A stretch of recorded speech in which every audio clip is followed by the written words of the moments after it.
Alrighty. So, friends, if you weren't here yesterday, we did find out who the blackmailer is. The blackmailer is actually Margot. The way she's been getting her information as a blackmailer is the women that she has been helping from the women's shelter that she runs by putting them into certain households. And when they're in there, basically telling them, hey, you need to find me some information and dirt on these people. So in this case, the gal, Inga, I think is the best way I can pronounce her name, was known for, being a thief, because obviously she was poor at one point and living on the street until, the women's shelter took care of her, and then she got sent to work here at the Von den Bosch household. So Margot told her, like, hey, you need to get some dirt on them. I don't know why she wants to have dirt on these people, more the power of just being a powerful socialite that just knows people's secrets and can use them whenever or whatever way she wants, in this case, extortion, blackmail. So we found out that Archibald, his key to the safe, went missing, and he thought he misplaced it and someone absconded with it. Not that he just put it down and forgot about it, more like Inga stole the key and then opened up the safe and found the letters, and then she was trying to give the letters to Margot while she was here at this event, and Margot's like, you cannot give this to me because it'd be too incriminating, go put it back, which is how we were able to find the letters back in the safe. But I don't know why she didn't clean up to make it seem like she wasn't in there, but either way, we found that out. We're also thinking that Elizabeth, the lady that we met very much earlier, might be involved. It might also be the cook. Might have been the reason why the major died, was because Luke, who was Rahenna's brother and Elizabeth's fiance, died during the riots that happened at De Silva's factory.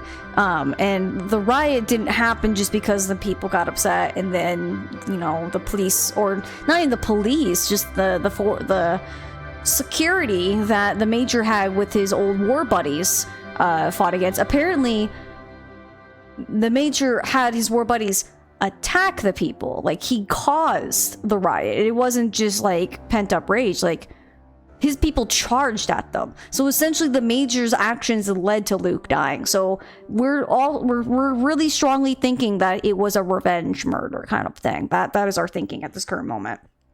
Yeah, the spy network was real. It was. We did figure that out. Did she say she heard someone coming, so she tossed them in the room? I guess, yeah, that is true. That's probably why she didn't get the cleanup. She heard footsteps coming, and it was actually Madame Von den Bosch. It was Cassandra coming into the room, because she was going to go look through the document itself, but that's when, she realized someone had beat her to it. So I guess that's probably why she didn't clean up. I guess that makes sense. We also found out the major was actually the biological father of Angeline. The Viscount was not actually the father. Cassandra was having an affair with the major, and she tried to tell him to stay away, to obviously try to hide the whole affair. But the major was like, no, I'm not staying away. I don't know if he truly knew of his daughter. I'm not 100% sure if he knew or if he just thought. He's like, no, Cassandra, I like you, and I know you like me, so I'm gonna stick around, or whatever. But he almost became like the uncle figure to Angeline growing up. He gave her toys when he would come back, not all the time, but every now and then, he would. Or he gave her a book for her 10th birthday. She doesn't know. He might not know, but Cassandra knows, and that's pretty much the secret that the blackmailer was blackmailing them for. And I'm pretty sure the blackmailer was more going on the angle of, hey, I know that the major is the father, and therefore I'm gonna ruin the Von den Bosch name by basically saying that Cassandra had an affair. So pretty crazy stuff. So I'm curious to then find out who the murderer is, the full reason behind Demoida, because I think the blackmail and the murder are just kind of happening simultaneously. I don't think they're related, and I don't think the people who have done one has also done the other. You know what I mean? Which is kind of guessable. I mean, yeah, you can kind of guess it, but it's been nice to have it confirmed. Also, the intro song is kind of winter Christmassy. Well, I mean, yeah, it makes sense because we're snowed in, so I do. It's got to be that time of year, if not maybe after Christmas. But yeah, we're definitely in the winter time, so yeah, the music's very on point. But let us continue. Enough rambling. Chapter 7. We have 3 more left to go. Okay. So, what are we... Investigate the murder. Dig deeper into Archibald and Rehenna's suspicious actions. Okay, is there anything... Okay, we're just leaving. Got it, okay.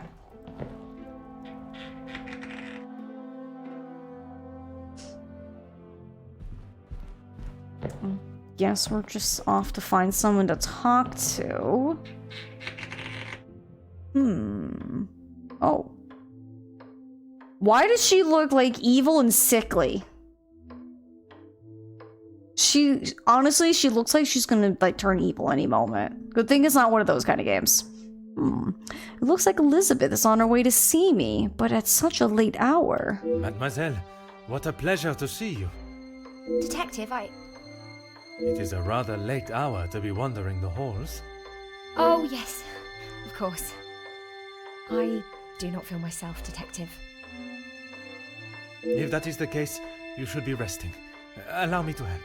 No, that's quite all right. I will see to my duties and return to bed. Why do I feel like another murder's about to happen?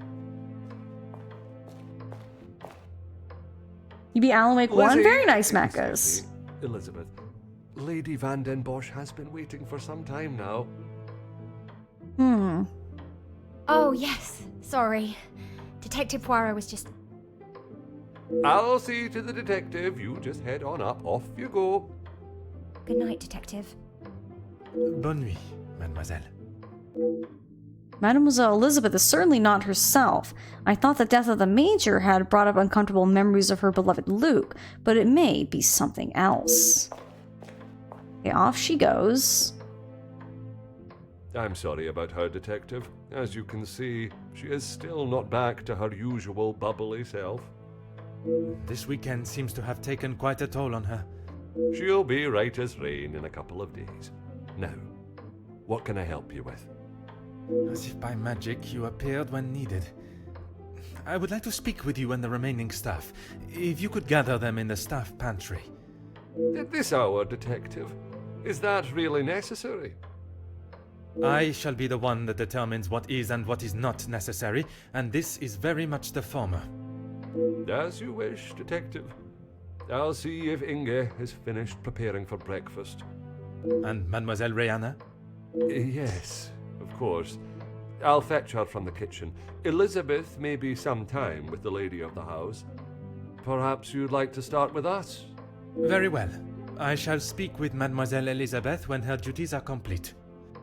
While I am gathering the staff, Mr. Beckers is in the library.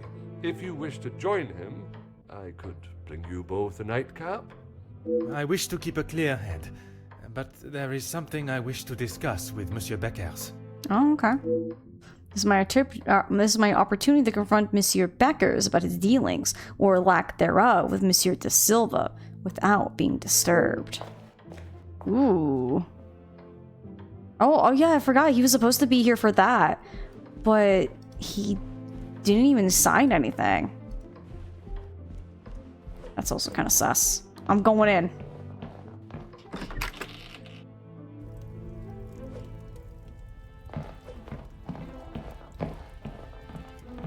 Alright, here we go. Monsieur Beckers, it is rather late. The other guests have already retired to their rooms. I didn't even see the time. It's easy to lose oneself in a library this impressive. That is something we can agree on, monsieur. I suppose I should be heading? A moment, monsieur. There are some matters that we must discuss. Oh, what is it, Detective? Let's see. I did not realize your relationship with Mademoiselle Conrad was so business-oriented. I'm not sure what you mean. Her proposal to make you somewhat of a star, a figurehead for the working man. What would you call that? There was certainly no talk of making me a star. That is not the type of man I am. She wanted to write a piece on my work with the union, and I was happy to oblige. Monsieur Beckers has always appeared to have the worker intentions at the forefront of his decisions, but perhaps the thought of being remembered for something great was too much for him to pass up. Let's see, I was wondering, did your speech go the way you expected? My speech? I'm not sure what speech. You may save your false ramblings for your next audience. I am aware you spoke with the Major yesterday. Whoever told you that has it wrong, Detective. Please, monsieur. The truth. I mean, we found, like, the notes in your room. Okay, fine. Yes, the Major and I spoke, but it was not for long. Yeah, because you stabbed him. What was the manner of your conversation? From what I understand, it was not a light-hearted chat. I was trying to convince him to speak with Ernesto. It's time we brought the strikes to an end. And that was best approached by a shouting match? He wouldn't listen to what I said. I spent so long preparing how I was going to convince him, but men like him are only swayed by one thing: money. Monsieur Beckers is not wrong. Had he tried to grease the Major's palm, perhaps he would have been more successful. It is said that money is the root of all evil, but it can also be a rather powerful bargaining chip. Well, he was bargaining with people's lives. If he had acted sooner, none of those men, my men, would have to die. The Major oversaw security at the factories. Could he have done more to stop the strikes turning violent? I understand Monsieur de Silva had prepared a deal. A deal? It was an insult. And that is why you did not sign it? I didn't sign it because the workers deserve so much more, not his pathetic attempts to get them back to work. Did you think there was a chance for a better deal to be made? I know there was. He's a pompous swine that cares for only himself and filling his pockets. I'm sure I've heard that description of Monsieur de Silva before, or at least something similar. Ooh, okay, we're gonna start pushing on him. Push on the Jacqueline's influence over Hugo. Mademoiselle Conrad can be quite convincing, can she not? She has certainly taken several wealthy business partners by surprise with her knowledge and prowess. She knows how to use her womanly powers to get what she wants. But she did not surprise or use you? Me? Used me? Don't be ridiculous, Detective. There were no games played at my expense. Monsieur Beckers has quite a way with words and is a fan of his own voice. Perhaps I should allow him the opportunity to speak and open up too much interpretation and forcefulness. So essentially we need to kind of just coax him to say more. So I think in this one, curious might be the better one. So we have, even though she was able to convince you not to sign a deal, and we have suggestive. I'm sure many have been persuaded by her feminine prowess. You're thinking one, Ryua? I'm thinking so too. Let's give it a shot. No, she just reminded me of what I was fighting for. Okay, that was good. Antagonistic, you were used, very short to the point, and then direct. You claim that you refused Monsieur de Silva's deal as it was not adequate for your men. I think that the direct one is better because I think, again, we're definitely more trying to get him to talk. I think antagonistic is just too antagonistic, you know? Yeah, I think I agree with you too, Ryo. Let's do number 2. And I stand by that. It was an insult. A rather bold move to make such a decision on your own. Okay, so that was correct. It wasn't like the other ones where once you click it, you see whether it was good or not. Okay, so accusing. Are you prepared to take responsibility for your actions, or lack thereof? Well, we can be honest. Your job is to support the workers, but nothing you have done has gotten them any closer to the results you promised. You're thinking 2 again? I think so too. I think accusing just isn't gonna do us any good here, so I'm gonna go with 2. I may not be perfect, but I've done everything I can. Your efforts fell short in every respect. You claim to be the voice of the people, but you care about no one's voice or benefits but your own.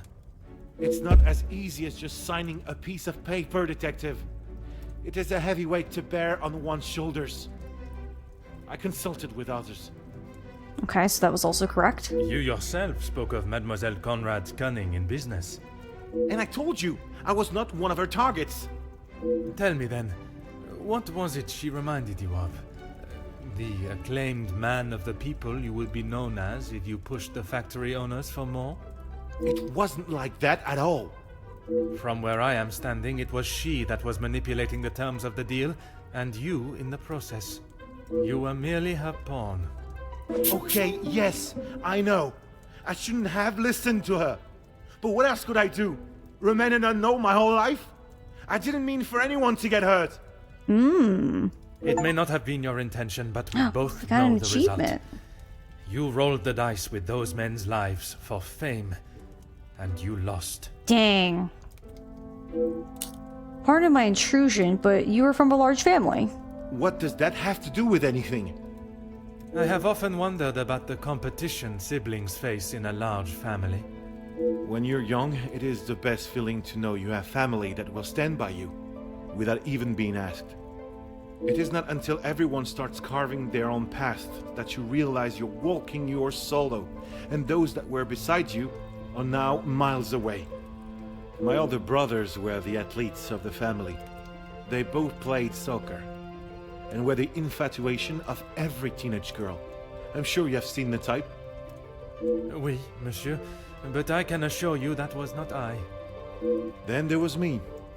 Quiet, timid, a shadow of the Baker brothers. My voice and very presence was forgotten and ignored. Nothing I could say or do would ever reach the bar they had set. But I always knew I was destined for great things. Years passed, and now that I no longer stood in the colossal ombre of my brothers, I could become my own man. When the position of union leader was posted, it was my chance to finally be heard. You hear politicians speak of the little or the common man? Well, that was me. And I knew what we wanted and what we needed. When I spoke, others listened. I held their gaze with a sense of pride, a sense that what I was doing was for the greater good. It was supposed to be my crowning achievement, lead the men to victory over the money-grabbing oppressors. But instead, all I did was lead them to their deaths. Monsieur, it was not at your hands that these men died. The blame cannot lie solely on your shoulders. Those responsible will be punished for their crimes. That you must trust. Monsieur Becker's story is one of fighting to have one's voice heard, but be it a single or one of the masses, I'm afraid he may be remembered for what he did, but not in the way he so hoped. Alright, I guess we're done talking to him. Alright, goodbye.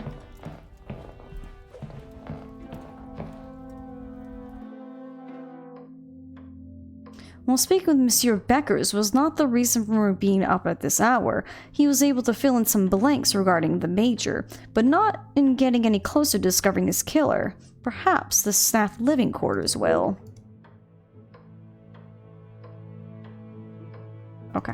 I was clicking. I clicked and nothing happened. Staff living quarters. I'm gonna assume it's down on the ground floor, excuse me. I was gonna say the first floor, but it's not. I think it's this way. Because this is the butler's pantry. And I think it is the staff's quarters. Because we looked at this very early on. I just never came back. What now? Alright, let's...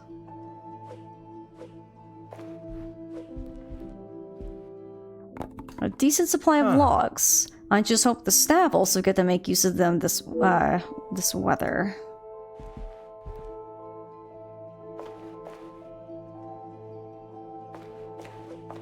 A newspaper?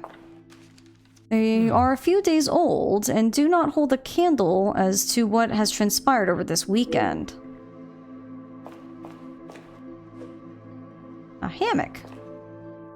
I'm glad I'm a guest of the house. I'm not sure how well I'd sleep in such a contraption.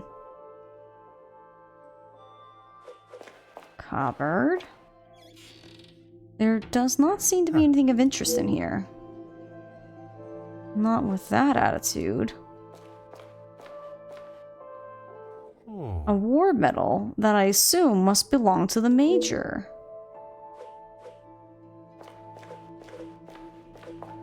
Sure, I'm not missing anything. A rather luxurious jacket. The initials read FH. Felix Hagen? Are these scruffy boots his as well? Why would they be left here, though? The items I have found are most intriguing and require an explanation that I believe only the staff can give. I shall meet with them in the pantry.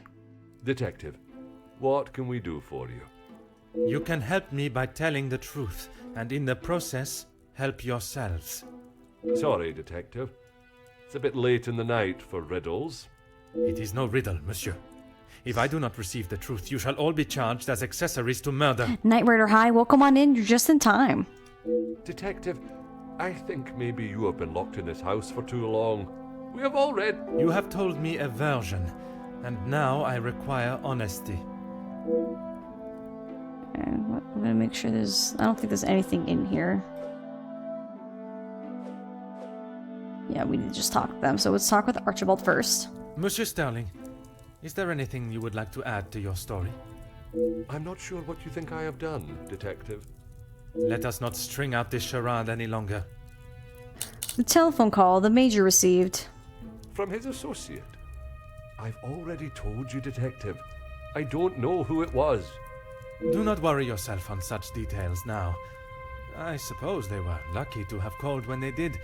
Otherwise, they may not have gotten through at all, with the telephone lines being down as of yesterday. Aye, Detective. Lucky, I guess. Monsieur Sterling is no fool. I believe he is aware I suspect him of something. Perhaps some carefully worded questions are all that are needed for him to slip up. So we can ask, you were the last to see the Major live when you brought him the bottle of whiskey to his study, correct? Can you explain why a medal belonging to the Major was amongst your belongings? Ooh. Which one should we ask, one or two? Carefully worded, I would say one would probably be better, because I feel like this one would just jump to him being very defensive very quickly. You're both thinking one. That's what I'm thinking. Whiskey? You took a bottle of whiskey to the Major. You spoke with Monsieur Demire en route. Aye, of course. It was a bottle he picked up from his last visit to Scotland. Rather smoky number from the Highlands. He was saving it for a worthy occasion. Drowning his sorrows must have been fitting enough. At first, he does not remember a bottle at all, and as if by magic, he recalls the exact details. Or was it the one from the West Coast? You'll have to excuse my memory, Detective. It's not what it used to be. Can you explain why... Oh, I guess we were going over both of them anyway, so never mind. So can you explain why a medal belonging to the Major was amongst your belongings? Oh, you found it. Thank you, Detective. I've been looking everywhere for it. If I had lost a war medal, I would not stop until I found it. It's not what you think. I was... Exploiting a dead man's military achievements for your own personal gain? Nothing of the sort. He asked me to clean them up. I must have dropped it into my pocket when I was putting them back. An honest mistake. Never have I heard such a pathetic excuse to explain a stolen item in one's possession. I would expect a better lie from an infant. I cannot claim to be an expert, but I would presume a medal like that would be of quite some value. I wouldn't know. Probably. Your father was in the military for many years. That is what you told me. He was. And your family still keep his medals? They were sold. And why was that, monsieur? Is my family on trial now, Detective? Only you, monsieur. And I repeat my question. Because we needed money. So you would know that they fetch money. Voila. Monsieur Sterling was well aware of the medal's value when it found its way into his belongings. You claim the Major asked you to clean his medals for display purposes? No. He keeps them safe with some of his old military documentation. Is that a typical job for the head butler? He trusts me to do a good job. I told him I used to clean my father's, so he asked me to do the same. And where does he keep these items? In the storage room. I know where everything is, so it's just easier if I fetch them for him as and when he needs them. I do not recall seeing any military memorabilia or keepsakes when I was in the storage room. Could there be another storage room he speaks of? Are you happy here at the Von den Bosch house? It's certainly better than my last. Oh. You are paid a fitting wage for the work that is asked of you? I'm sure the lady of the house would not want me discussing it, but I should not complain. That is not the most convincing answer, monsieur. Between you and I, we all work very hard here, and it would be nice if we were rewarded for it. It seems Monsieur Sterling is trying to convince me, as he has himself, that his light-fingered actions are justifiable due to the petite wage he receives for his honest work. Please don't go anywhere. If I require more information, I shall call on you again. Mademoiselle, I shall keep my questions brief. I don't know what else I can tell you. You have been honest with me so far. All I request is that you continue to do so. Oui, détective. I'm already aware of Mademoiselle's involvement with the blackmail, but I'm not sure she's also connected to the Major's murder. Tell me what happened before you found the Major in his study. It was frantic in the pantry. We were working hard to make sure everything was up to scratch. Go on. Then Liz burst in, asking for Maman's help. Her help with what, exactly? I don't know. She took Liz to one side, and I was needed in the salon. We spoke just after that in the pantry. You did not question what she needed help with? I was too busy.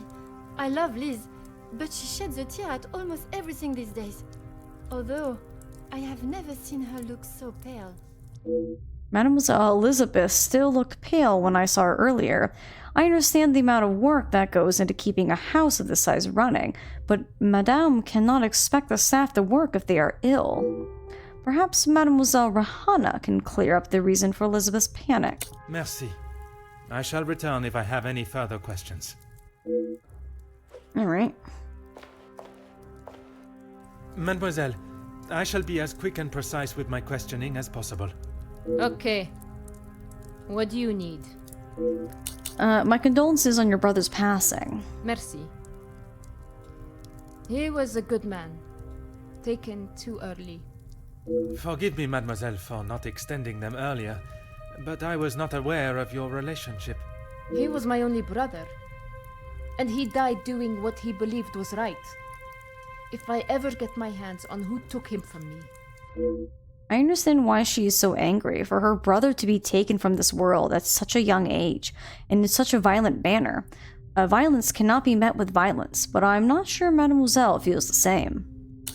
Tell me about your brother's involvement in the riots of the factory. You say the riots, but it was the strike he was part of. They started the riots, not the workers. By they, you are referring to the security forces. They were brought in to keep the peace. Security, huh? They were brought in to make an example of them. It was all peaceful until they arrived. Why would they need to make an example? So that the workers would stop rallying. No one is going to go on strike if they think they'll get killed. The security you talk of were armed and ready. The workers were pigs to the slaughter. What chance did they have? It is obvious Mademoiselle is still upset about her brother's death, and rightfully so. If the events were as Mademoiselle describes, I cannot comprehend how the security forces were able to get away with such despicable acts of violence. Pardon-moi, Mademoiselle. I know we have spoken on this, but you took ice to the Major, correct? Yes. This was before or after Archibald took him a bottle of whiskey. Before. You are sure? It may have been after. Their stories aren't really lining up. The whiskey is kept in the cellar with all the alcohol. It is. Then you must have noticed him going into the cellar and returning with a bottle through the pantry, no? Yes, I suppose I did. It must have been before then. It only took one question for Mademoiselle to doubt her own story. What I still cannot see is why the need for the lies. Tell me about Elizabeth yesterday. What is there to say? Being locked away in the pantry, I don't see her for most of the day. That may be, but she came looking for your help before dinner was served, did she not? She wasn't feeling well, that's all. And she came to you. I told you, we are a family here. The girls come to Mama Reh if they have a problem, and I fix it. When I saw her earlier, I must admit she was not looking herself. Perhaps I should check on her. No! Just leave the poor girl. She'll be fine after another bowl of my homemade soup. She just needs her rest. What if she's poisoning her so she doesn't talk? I'm sure Mademoiselle Rahana is a loving mother figure to the staff while away from their families, but her eagerness to keep me from seeing Mademoiselle Elizabeth again does not sit comfortably. Merci, mademoiselle. That is all for now. Okay. Yep, we got 4 things that we can put together here. Staff may be involved in the murder. Rahana's unsure about timings. Some would say a lucky guess. I would say a moment of genius. How can either of them forget something so important from only the day before?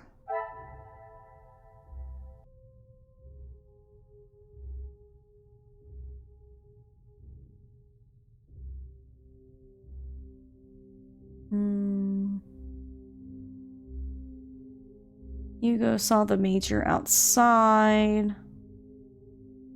The Major's coat and worn out boots. Elizabeth's quite upset. Rahana claims Elizabeth's under the weather.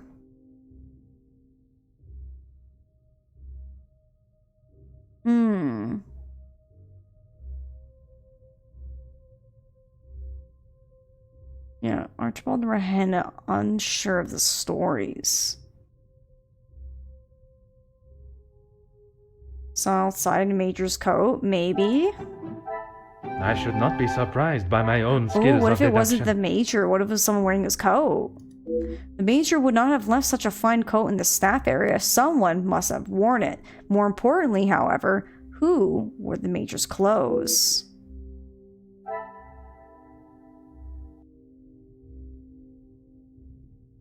I don't know what's going on, but there's like something outside my house where someone's like playing like what sounds like a radio very loud. I hope you guys can't hear it.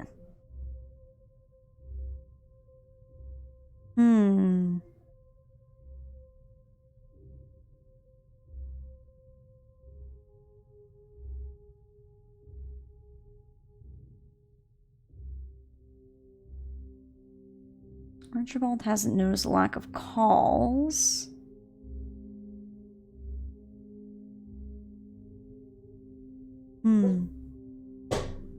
You quit your barking.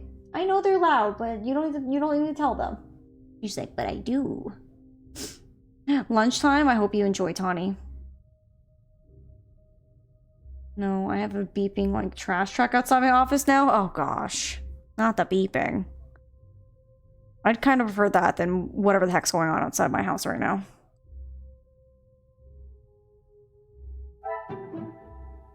I must take a different approach Okay, if I maybe am... not that just yet.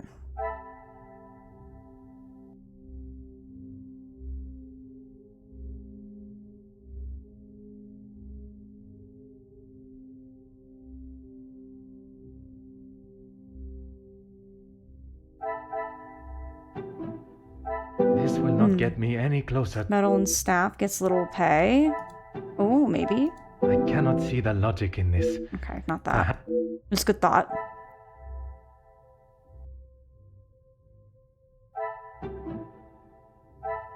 Things are beginning to become clearer. The theory that the Major had been killed during dinner was nothing but a ruse. Why are the staff covering for the real time of death? And then I think I saw... these? I No. must act on thought and fact. There's worn out boots and something. These go together? Magnifique. Both Archibald and Rahana played the parts very well, but it is until they became complacent. Why did the staff feel the need to fabricate stories?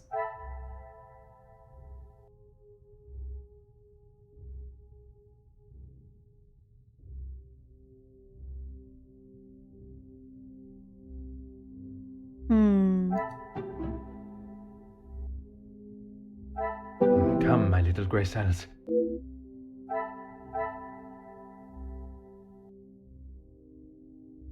Major's coat and boots? Maybe? Is there something?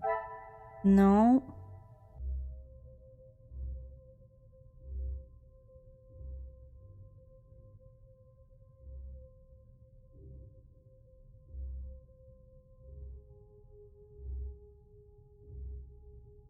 Because we've already tried to connect. Oh, we haven't tried to connect these. Another success.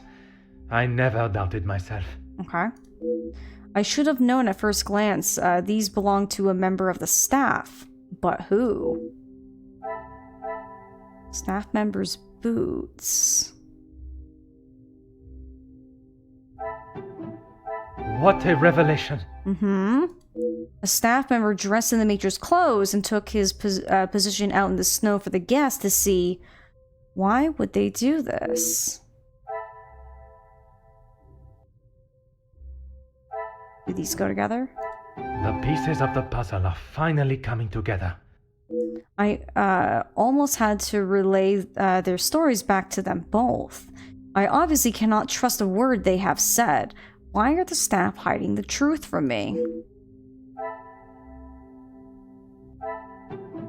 Magnifique.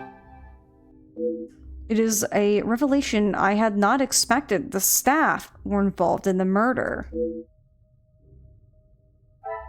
While young Inga is guilty of her own crimes associated with the blackmail, it is Monsieur Sterling and Mademoiselle Rahana that have been an integral part in covering up and obscuring the truth of how the Major was killed. Oh, there's a typo, it's missing an L.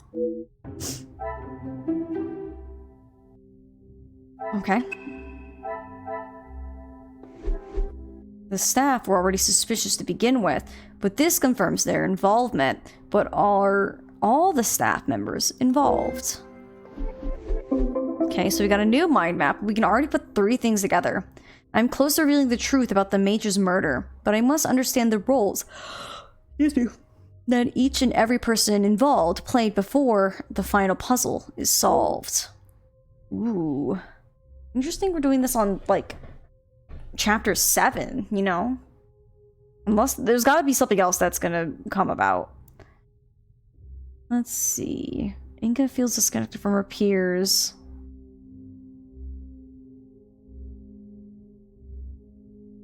Rahana helped Elizabeth after coming downstairs. Order and method. No? Alright. That is the...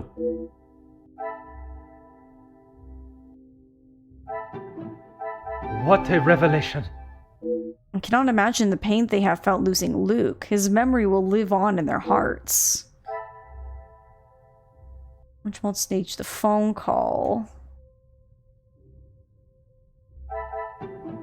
Come, my little grey cells.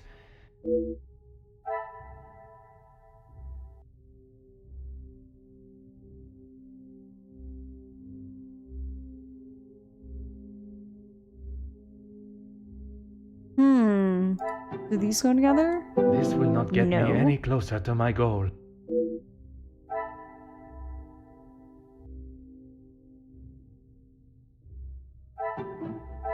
I should not be surprised by my own skills of deduction. I'm confident Inga isn't part of the cover-up that has clearly been a focus for the other staff. Okay. Is there something?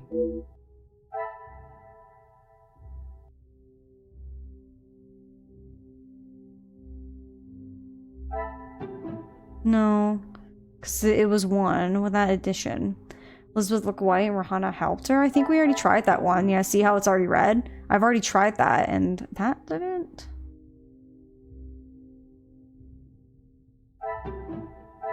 Some would say a lucky Goes guess. there. I would say a moment of genius. Elizabeth looked pale, and the other members of staff, I think it's supposed to be were, busy with their duties. She must have found the body, but did she play a part in the murder?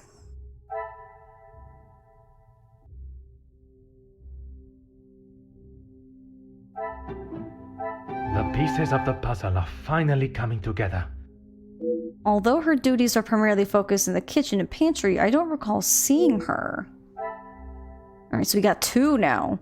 Rahana wasn't seen after Elizabeth found the corpse.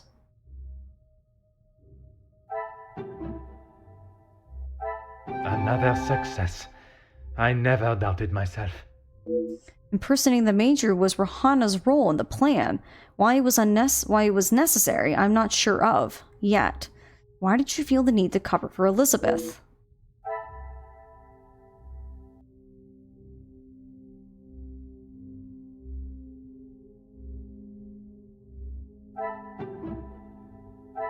Things are beginning to become clearer. Archibald's acting skills came into play to cover for a member of the staff. But who? I must take a different approach if I am to uncover the truth. Okay. So Archibald was covering for a staff member. So both of them were covering for Elizabeth.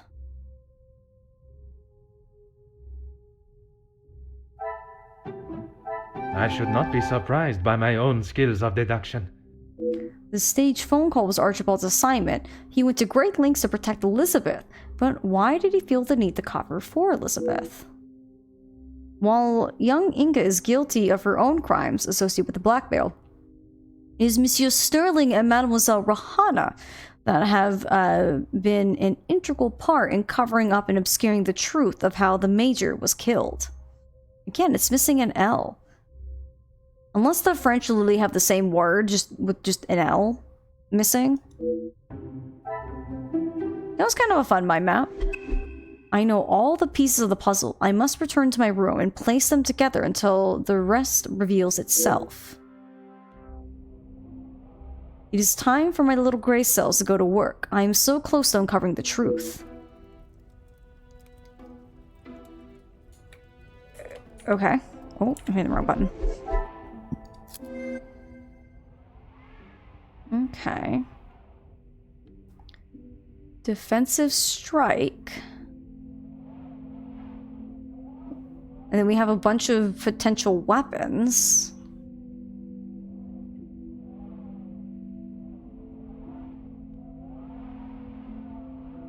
Kind of a bunch of different motives, different instruments.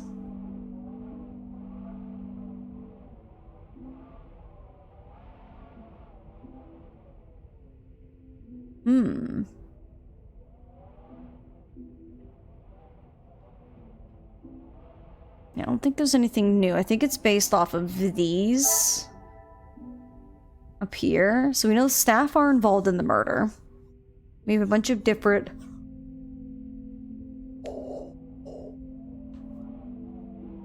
motives. We have Margot's motive, protection. Ernesto's motive, jealousy. Hugo lied about his temper. Jackie seems suspicious. Zachariah's conflicting attitude.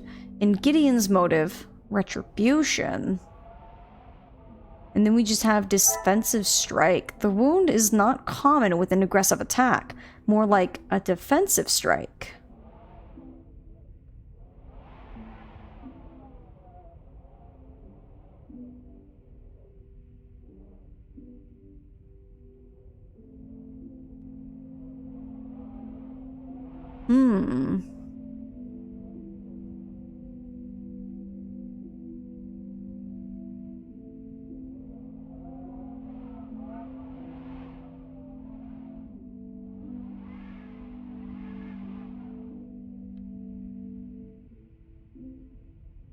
So we have all the different weapons we found. Rana covering and staged call. We can try putting those together. Some would say a lucky guess. Good call. I would say a moment I was looking of ahead, genius. like, no idea where to start. How could I have allowed this to slip through my grasp? Elizabeth is the murderer. Oh. Dun dun dun! I cannot believe I did not see it, blinded by my own trust. When I look back now, the clues were there, staring me in the face. I spent my time chasing connections between the guests, their motives and agendas were more than enough to raise suspicion, but while distracted by them, I failed to notice the most absent member of the household. What I still cannot grasp is why. I promised myself that after that fateful day in the capital, I would not let my judgment steer me adrift, but once again, it is I left looking the fool. Oh, we got an achievement! That's chapter 7 done. There's nothing more that can be done tonight. I must at least try to rest my head in preparation for confronting Mademoiselle Elizabeth in the morning. But what about the secret room? I want to go there. The truth. When are we going to learn about the secret room? What in the world? As an elephant escaped and made its way to the second floor. It sounds as though it's coming directly from above me, but that is the storage room. 2 upstairs!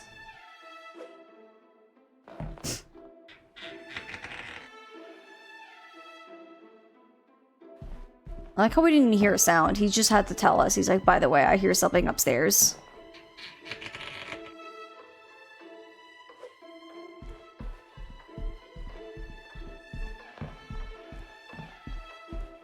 Oh, I probably could have went the other way. Let's just go in Jackie's room, just bust in there.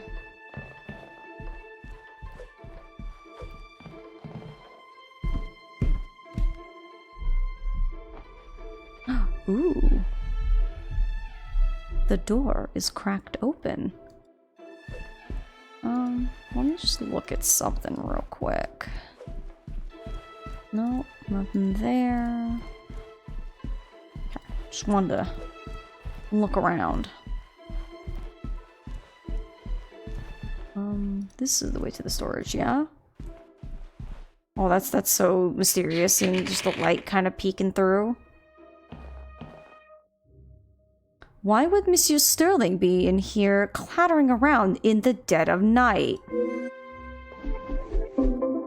New mind map unlocked. Archibald is up in the middle of the night making some amount of noise. I must find out the extent of his behavior.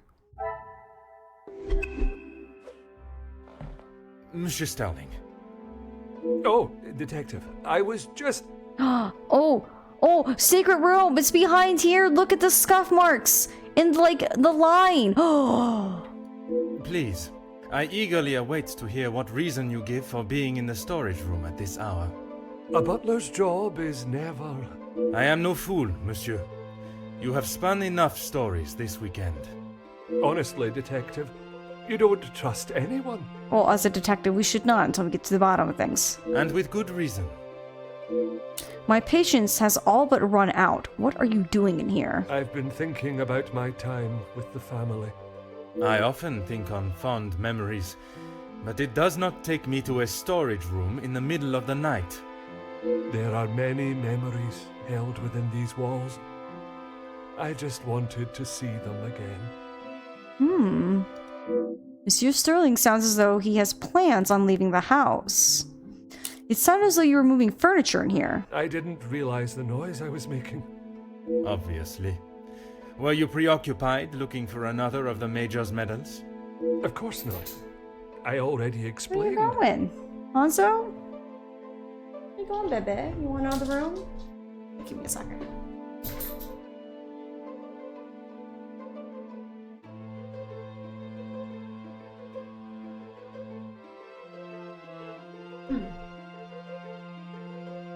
I wonder if we could have noticed this sooner, but unless he just did this and moved some things. But that's obvious there's something behind this wall. No, monsieur. You attempted to dupe me again into believing one of your stories. Please, Detective. I know you know how it ended up in my possession. I was just trying to get some extra money together to send home. I can't lose this job. If Lady Van den Bosch found out... Theft of a medal would be the very least of your problems. Let's see. You've done nothing but deceive and abuse your position in the house. Deceive? I'm sorry that I lied to you about the medal. Even when confronted, Monsieur Sterling still remains steadfast and refused to acknowledge what he has done. Would you care to explain the fake telephone call? It was purely for my benefit, no? Why would I fake a telephone call? The same reason that Mademoiselle Rihanna dressed in the Major's jacket in the snow, to allow not only the guests but me to believe the Major was still alive. I didn't kill him, Detective. I know, monsieur, but I also know that you helped the one that did to cover their tracks. It wasn't like that. We were just trying to help. She had no part in it. Both you and Mademoiselle Rihanna risked your freedom to help Elizabeth. You never let on. How long have you known it was her? Monsieur, I am Detective Hercule Poirot. I only show my hand when I deem it necessary. You will be taking her away then. She will stand trial for what she has done. But you don't know the full story. She is just a servant in this house. If she is arrested, that will be the end for her. If Mademoiselle was only protecting herself, as you both have claimed, she will surely be found innocent. Still not explained what you're doing in here. The Major's military storage box. The one that stored his medals. Amongst other things, yes. And those other things are? I had to protect her. If you found it when searching the study, you would have carted her off then and there. Whatever it is you have hidden, it will not remain that way for much longer. Monsieur Sterling's obviously hiding something. I should perhaps conduct my own search for it instead of relying on his cryptic messages. I need a moment. Let's see what else I can... That's leaving... One of the many saint carvings from around the house, abandoned in a box. Why is this saint carving in here? Wondering the same thing, but I think that's... Really? You're not gonna notice the scuff marks? Or do I gotta... Haunted Bosch secret room may be... Secrets may be hidden... Be in the hidden room. Detached saint carving. Haunted items related to the murder. Archibald claims there is more to the story. Implies he's leaving the house, admits to the cover-up, and was taking medals for extra money.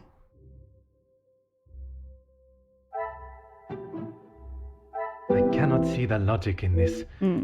Maybe it's this one. I must No. act on thought and...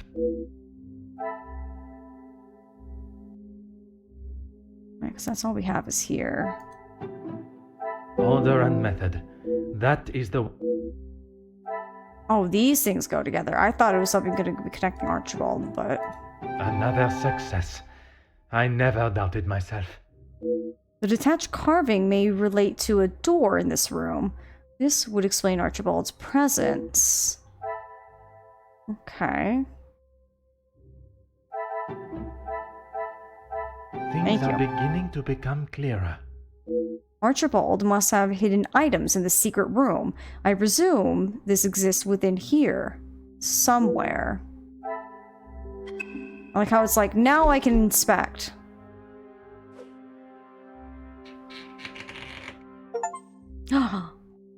Hi, Unicorn. Welcome on in. Visit all locations in the game. Aha, a hidden room. It seems there are more secrets in this house to discover. The Major's military service box. It contains letters and keepsakes.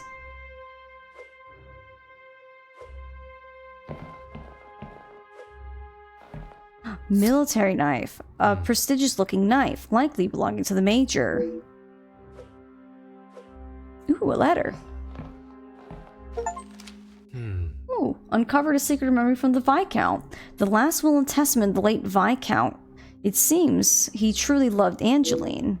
Last will and testament declaration. I declare that I, Viscount Edwin von den Bosch, am of sound mind. This last will expresses my wishes without undue influence or duress. Article 1. In the event of my death, I hereby appoint my wife, Cassandra von den Bosch, as the executor of the von den Bosch estate, and I leave the remaining wealth held in the von den Bosch name to my only daughter, Angeline von den Bosch. Any outstanding debts, expenses of my last illness, funeral expenses, and administration costs are to be paid from the Von den Bosch account at the National Bank of Belgium. To my daughter Angeline, you are the apple of my eye and the brightest star in the sky. Never allow your light to fade for even a moment. To my wife Cassandra, thank you for the many joyous years. We have laughed, we have loved, and we have brought the most precious of gifts into the world together. I trust that you will protect her and prepare her for a future full of opportunity and hope. Viscount Edwin von den Bosch. Monsieur Victor Rigaud, and Petite Solicitors.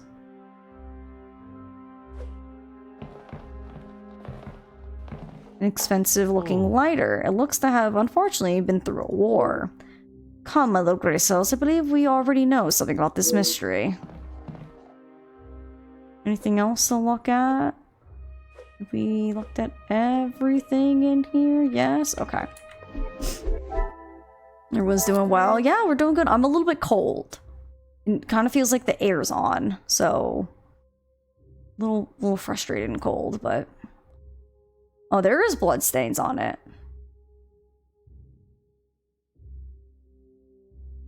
Rose engraving. Magnifique.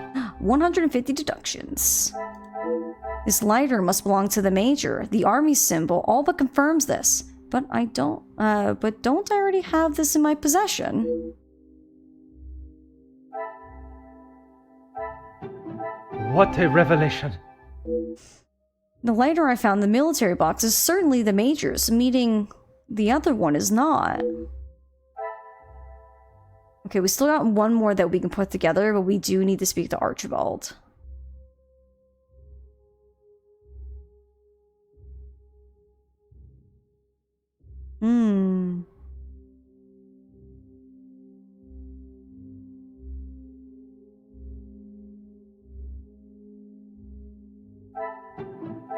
The pieces of the puzzle are finally coming together.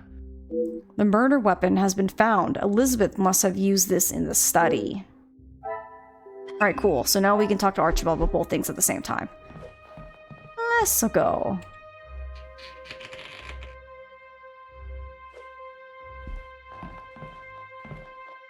There is no use lying anymore. When I inspected the garden yesterday, I found the lighter I assumed belonged to the Major. He always had his regiment lighter that he received in the war on his person. And yet, it was not his regiment emblem that was engraved on it. My father's.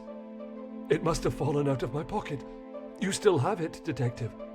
Monsieur, you have stashed evidence, manipulated a crime scene, obscured my investigation, and yet it is a lighter that you worry about most? If it is my path to end up behind bars for what I have done, so be it. It is Elizabeth that you cannot allow to be locked up without the truth being told. I have heard how you fought for that young maid before. Fleurette, is it? I only ask that you do the same for Elizabeth.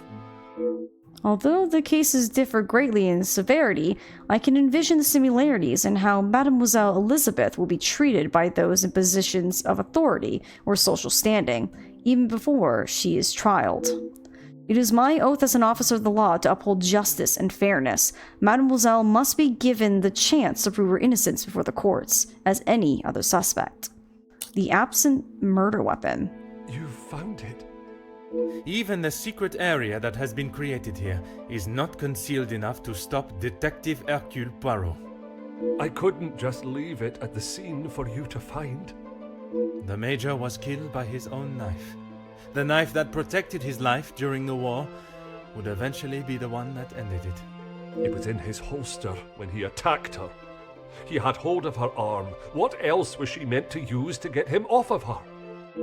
I cannot imagine the Major would have given his knife up easily. She must have been in close proximity to reach it. Perhaps he did attack her, as she claims. She didn't plan any of it, Detective. She was only defending herself. That is what Mademoiselle told you? She did, and I believe her. You think you knew the Major, but you had no idea. He was a monster and had more secrets than all of us combined. Oh my god, that halo light going on. He does. It's just like, believe me, if I'm finally telling you the truth. Oh, you know? That may be true, but that does not excuse what she has done. Put yourself in her shoes for a minute. If a man like that had attacked me the way he did Lizzie, I would have done a lot worse to him. Mademoiselle Elizabeth has told Monsieur Sterling a version of the events that suggests she was attacked by the Major. I struggle to believe that she would make such a story up, but then I also did not believe she could do such a thing as commit murder. I need a moment.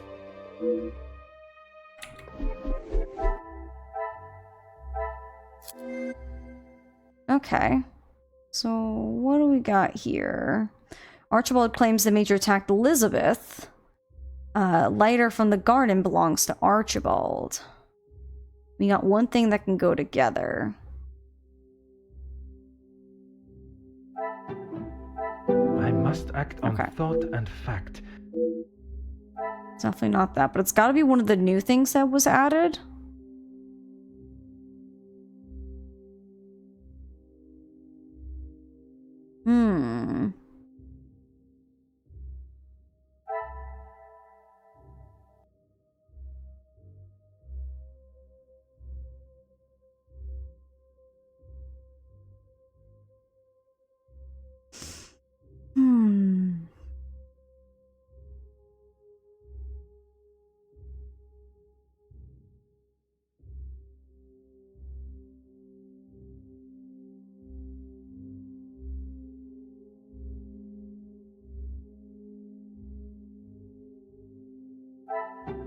Order and method. That is the way to solve the problem. Okay, so it's not anything to do with the lighter. Maybe this? What a revelation! Aha! If the only thing I found was Archibald's lighter, he must have collected something else. What else did Archibald collect from the garden?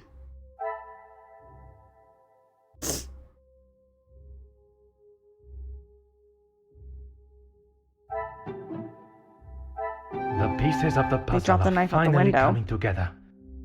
Archibald dropped the murder weapon from the window, collected it, and then hid it in the secret room. Ah-ha-ha! There is no use lying anymore. It was you that I saw in the garden that night. When you asked me yesterday about seeing someone out there, I thought the game was up. That does not explain what you were doing out there.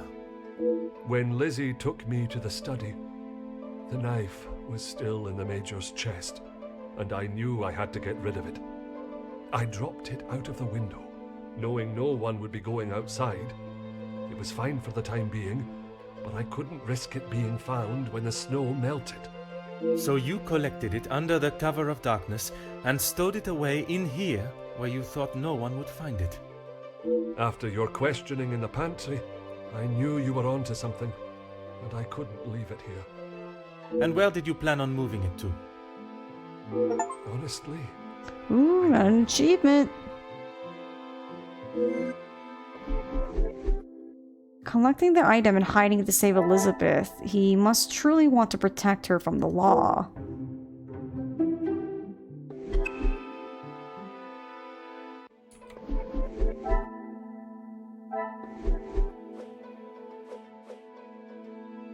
Okay.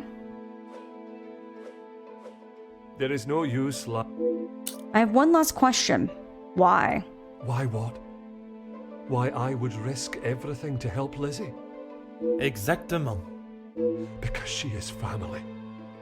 If you were in that position, you would do the same. I can assure you, monsieur, that I would not. Then perhaps that says something about you, Detective. I would do anything for her. For any of my staff.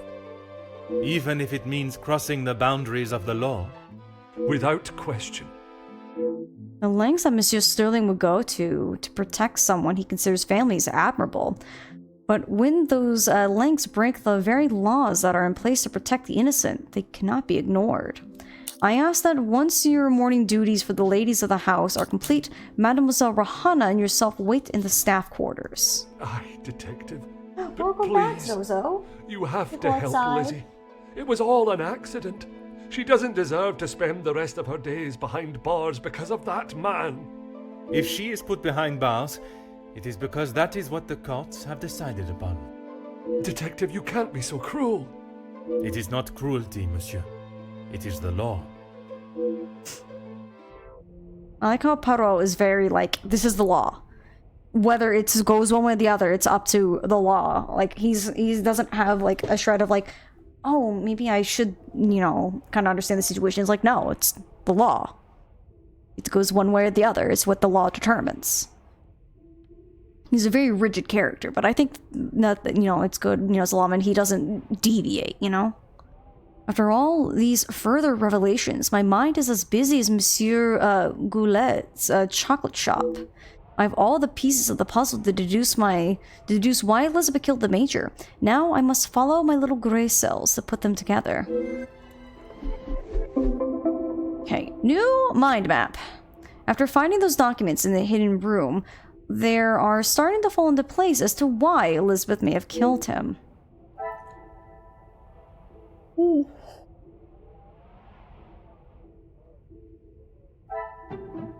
I must take a different Really? approach if I am to uncover the truth.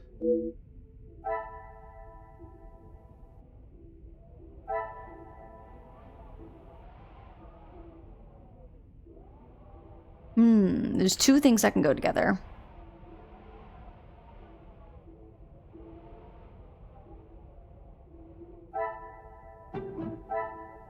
This will not get me any closer to I thought my I'd goal. try to connect those two, but I guess not.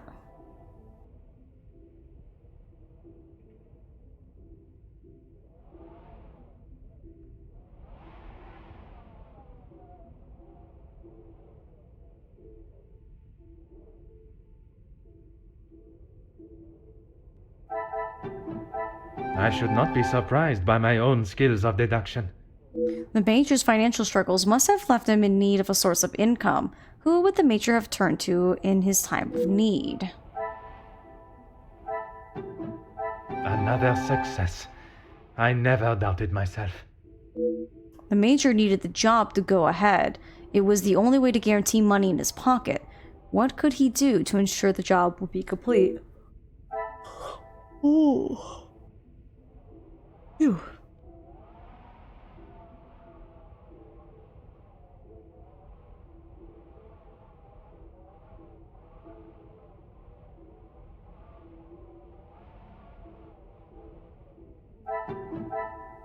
I cannot see the logic in this. Perhaps a second look at the evidence in front of me. Maybe this one? Is No? there something I I was am trying to not... see if I can connect it to maybe his old war buddies. The Major needed the job to go ahead. It was the only way to guarantee money in his pocket. What could he do to ensure the job would be complete? Maybe security attack first? Magnifique. To secure his payment, the Major must have ordered the attack at the strikes.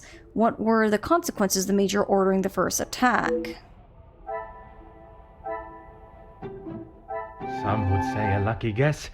I would say a moment of genius. The Major's actions unfortunately led to the death of Luke, and all for greed, who would have been the most affected by this. Things are beginning to become clearer. Elizabeth was probably lost more than anyone else involved. She may have sought her revenge. Okay, but there's still one more we have.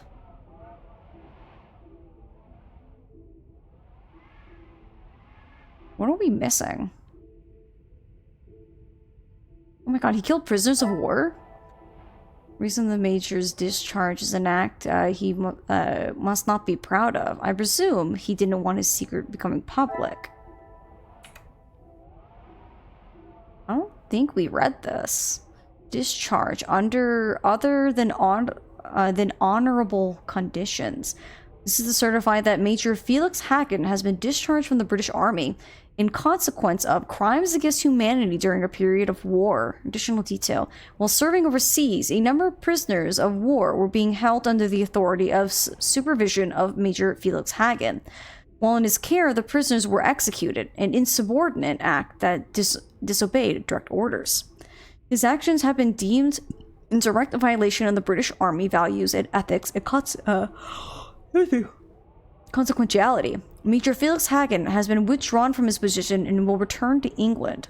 Major Felix Hagen is to renounce all responsibility of his rank, return any and all uniform, and will return to civilian life.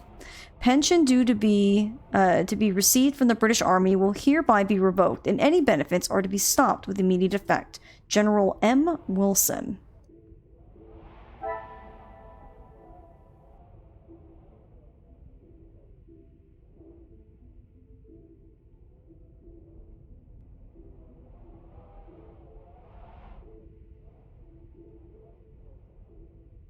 What goes together, though?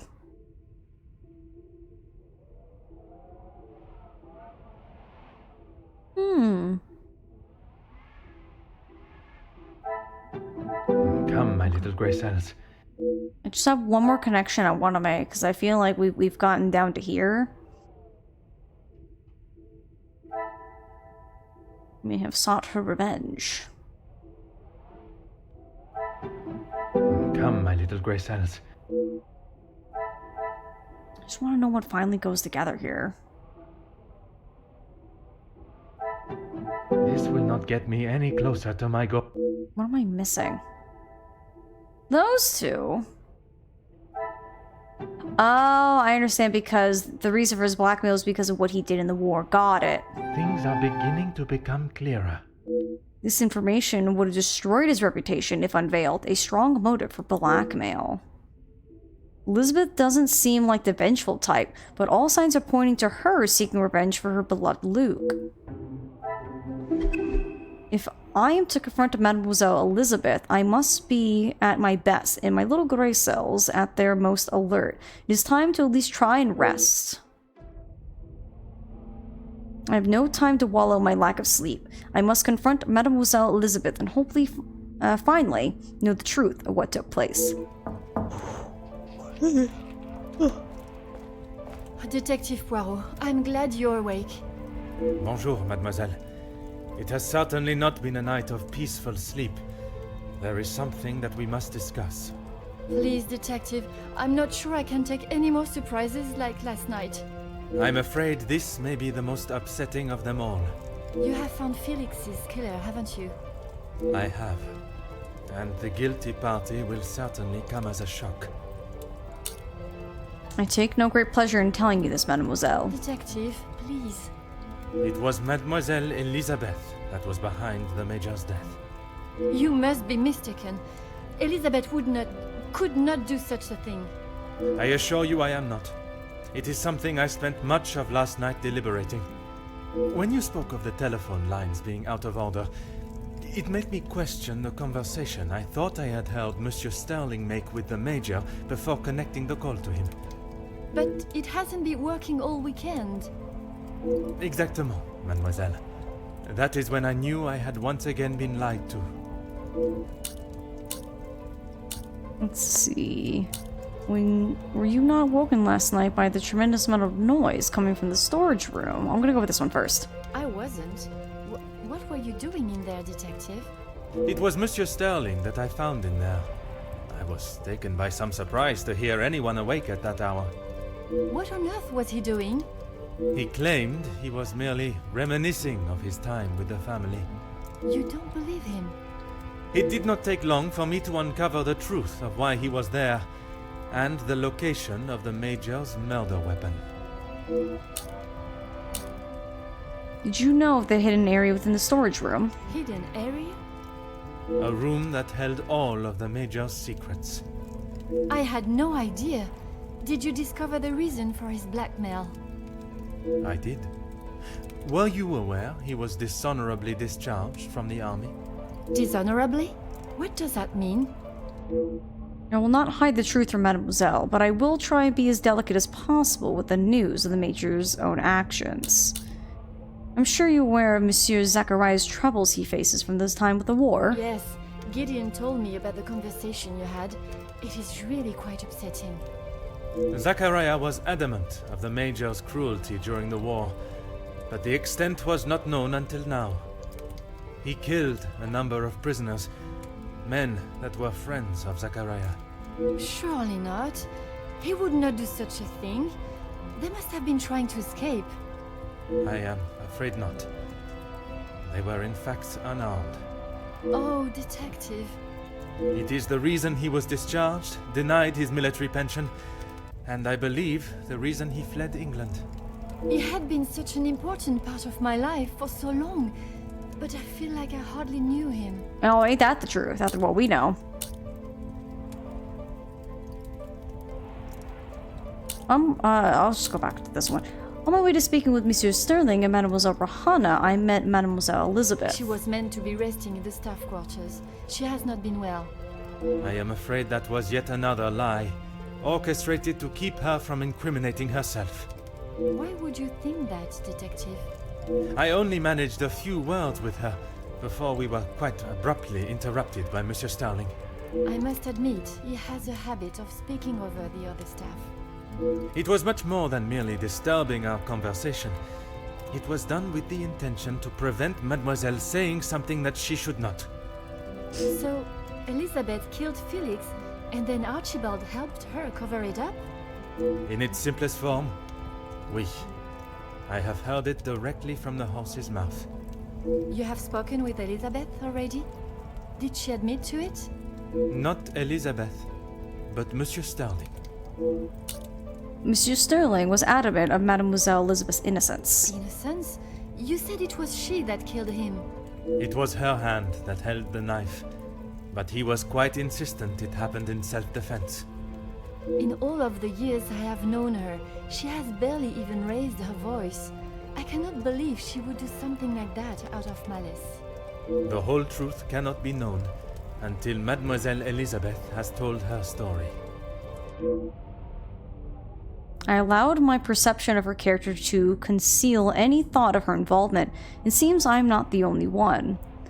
Time has come to confront Mademoiselle Elizabeth. Will you allow me to be present? I think that is an excellent idea. I hope your presence will calm her and will perhaps allow her to speak more freely. Please, detective. I know she has done a terrible thing, but I beg of you to give her the time to explain herself. I will offer Mademoiselle Elizabeth the fair trial that she deserves, as I would with any suspect. Thank you, Detective Poirot. Would you bring Mademoiselle Elizabeth to the study, where we will not be disturbed? Of course, I'll find her immediately.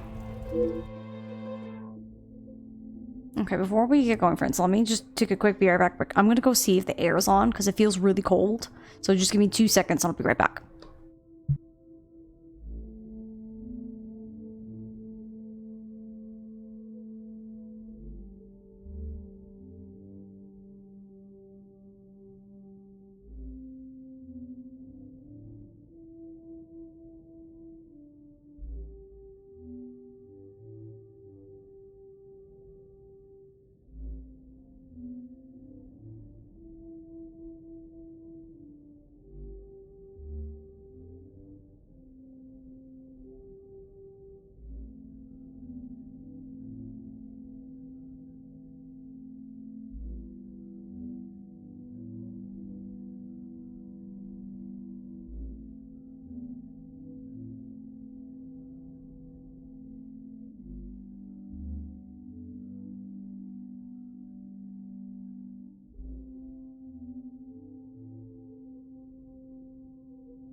Okay, my friends, I'm back. Thank you for being patient. Yeah, the air was on.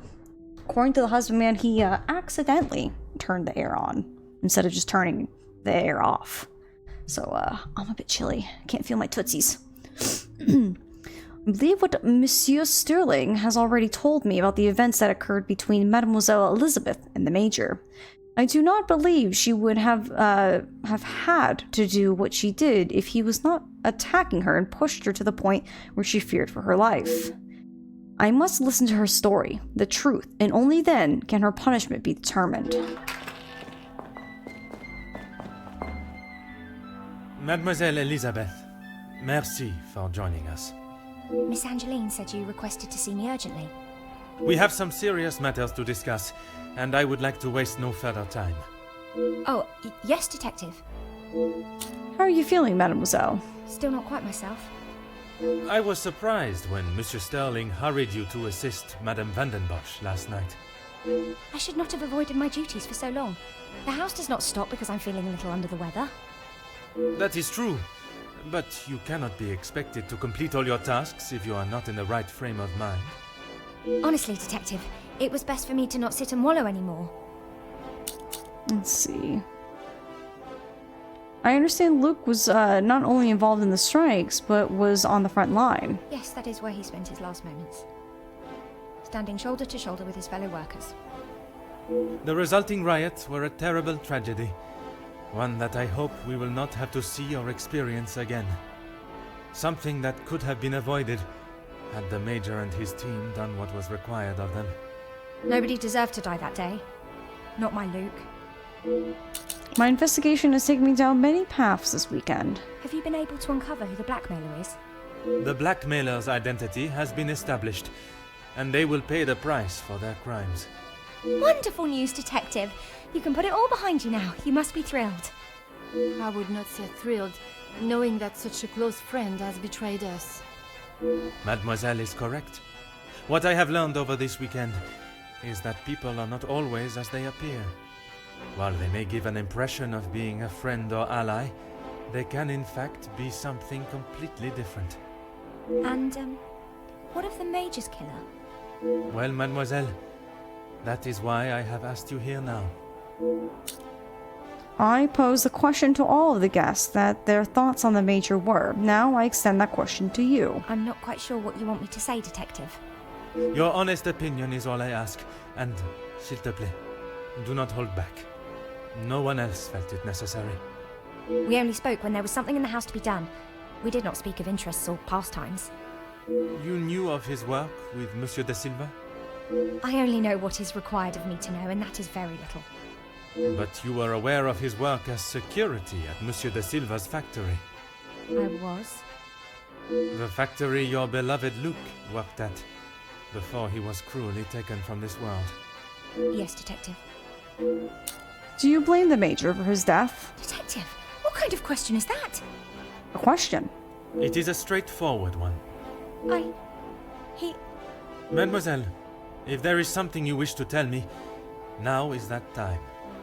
I'm sorry, Detective, I just don't know how to answer it. Let us consider what we know of the Major. He fronted the militia that attacked the workers at the strike. You were aware of this? You finally had someone to blame for Luke's death. Someone conveniently located in the same house, alone in his study. No, Detective. It wasn't like that. Tell me what happened with the Major on the evening of his death. I was only in here trying to prove what I heard Mr. Beckers say. I was going to report him, I swear. Miss Angeline, you believe me, don't you? I want to. I am still trying to understand it all myself. Why don't you start from the beginning? I was delivering Miss Angeline's dress to her room when I heard Mr. Beckers arguing with the Major in his study. They were ever so loud. I thought the whole house would have been listening to what they were saying. Mr. Beckers was talking about the factory strikes and how it was the Major's fault.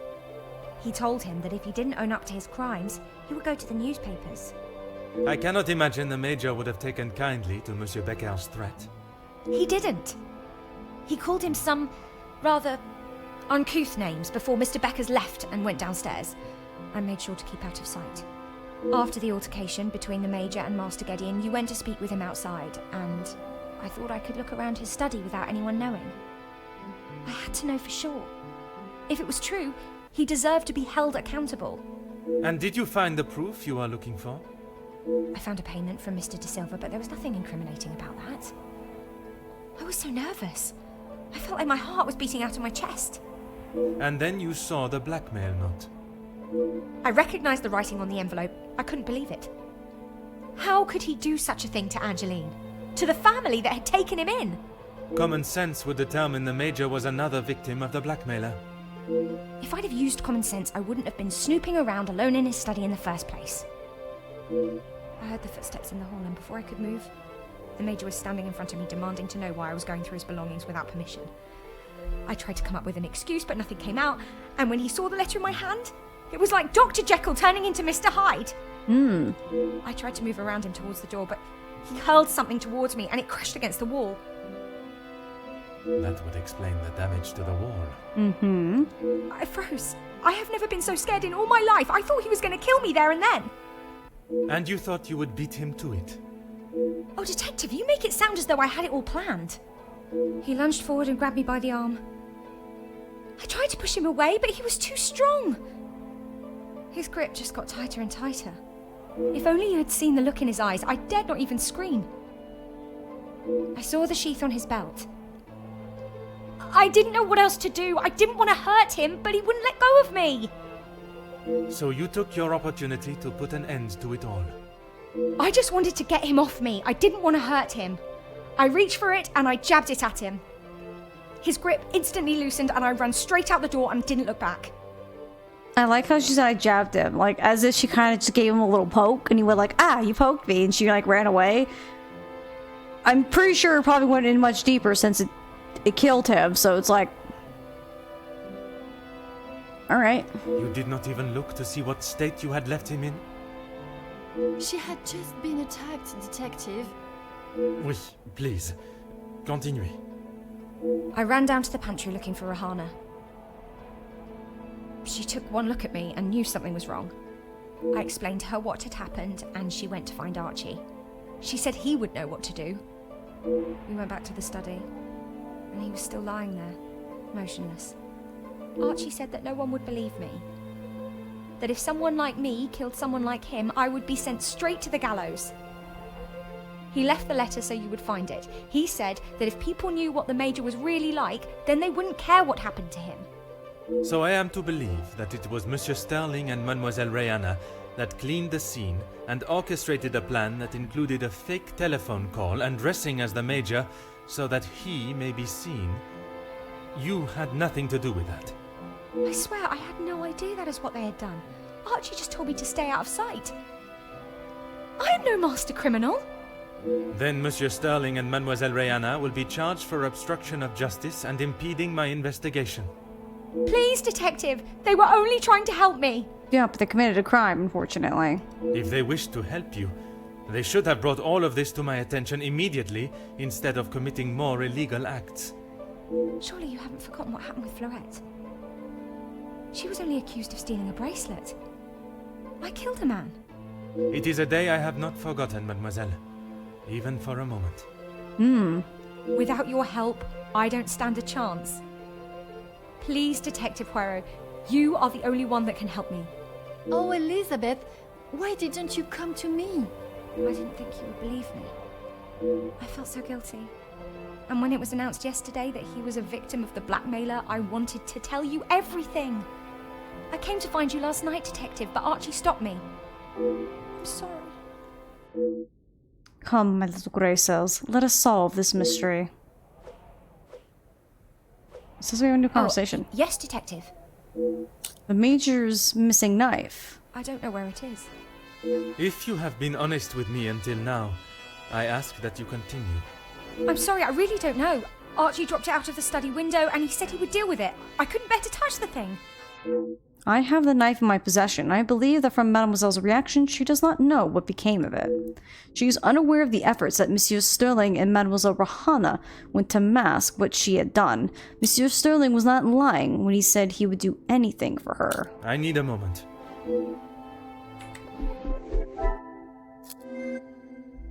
Okay. So we have one thing that goes together. I would say probably that. Is No. there something?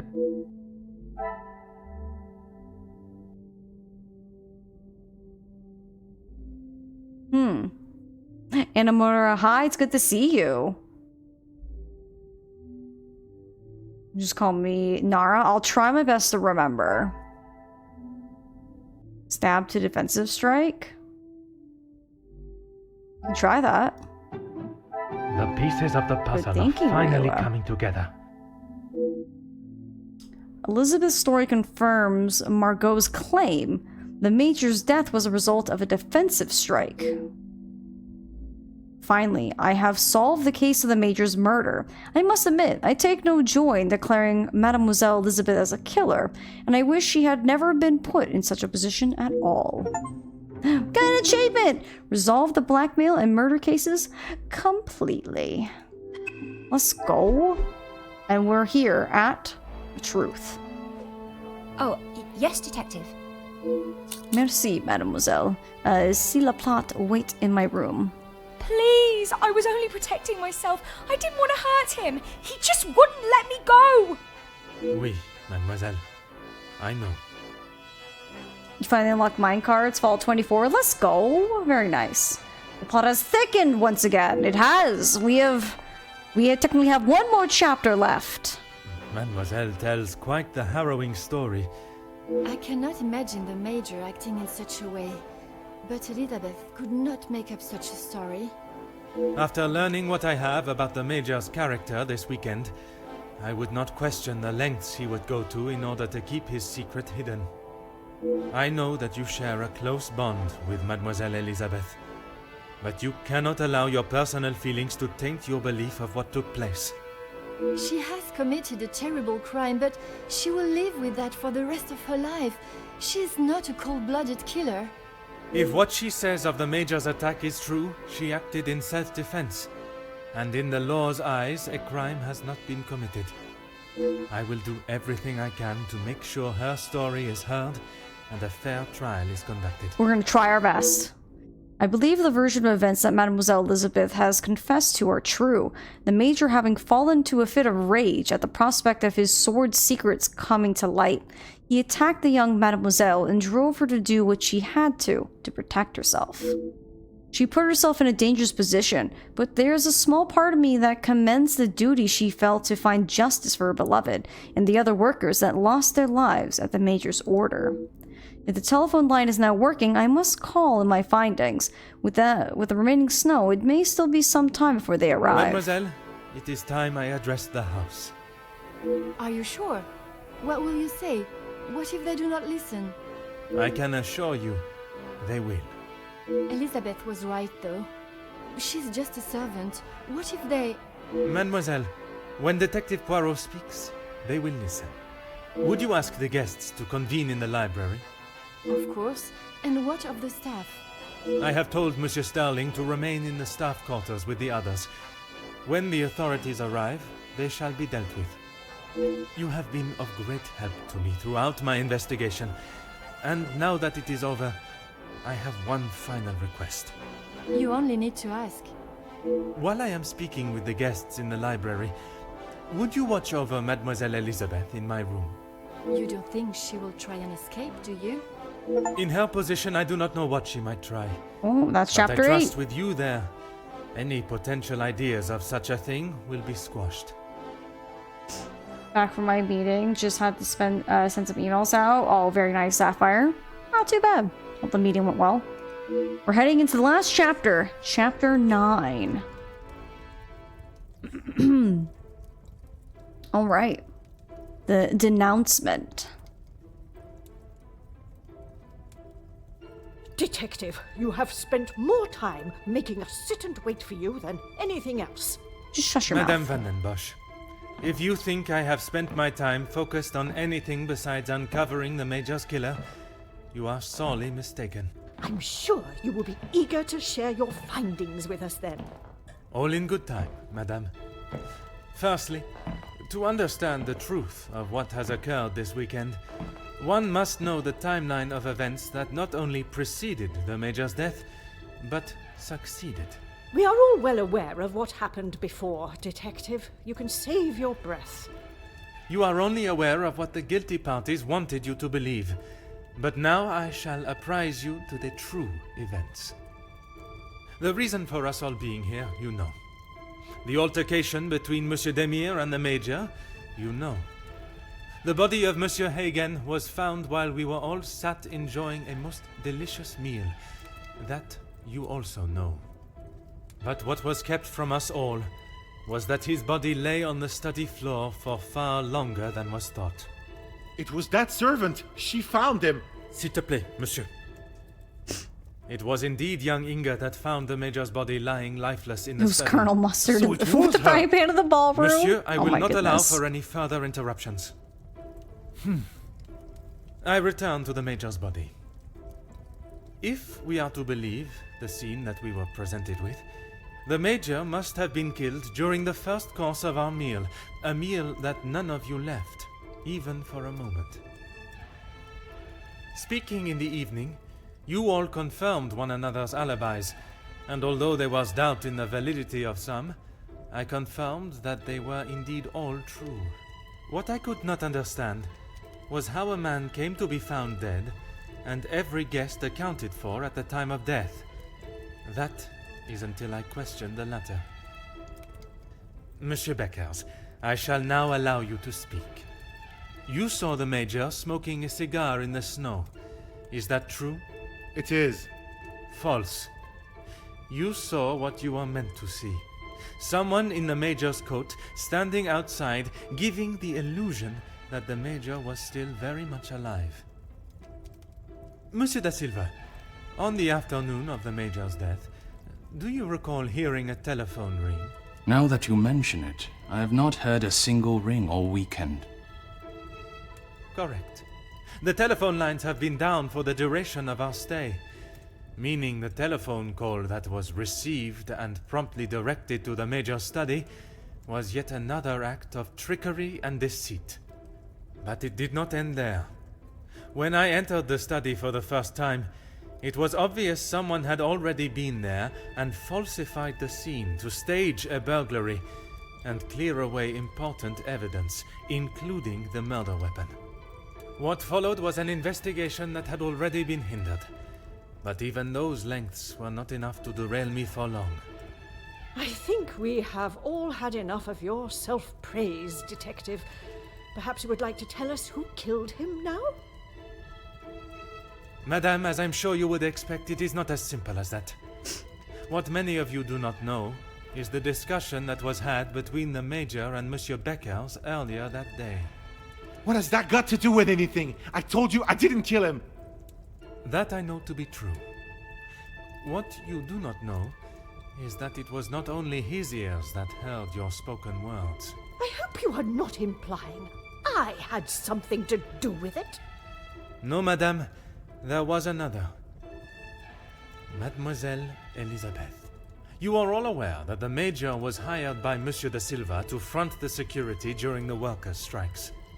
What very few of you know is that it was the Major's order that instigated the vicious attacks on those unarmed men and resulted in numerous deaths, including Mademoiselle Elizabeth's fiancé, Luc. Monsieur Beckers confronted the Major, declaring that he was to hand himself in. That is what Mademoiselle Elizabeth overheard. Now, knowing the truth, she waited until the Major was away from his study. After he stepped outside following the confrontation with Monsieur Demire's fist, it looked to be the perfect opportunity, or so she thought.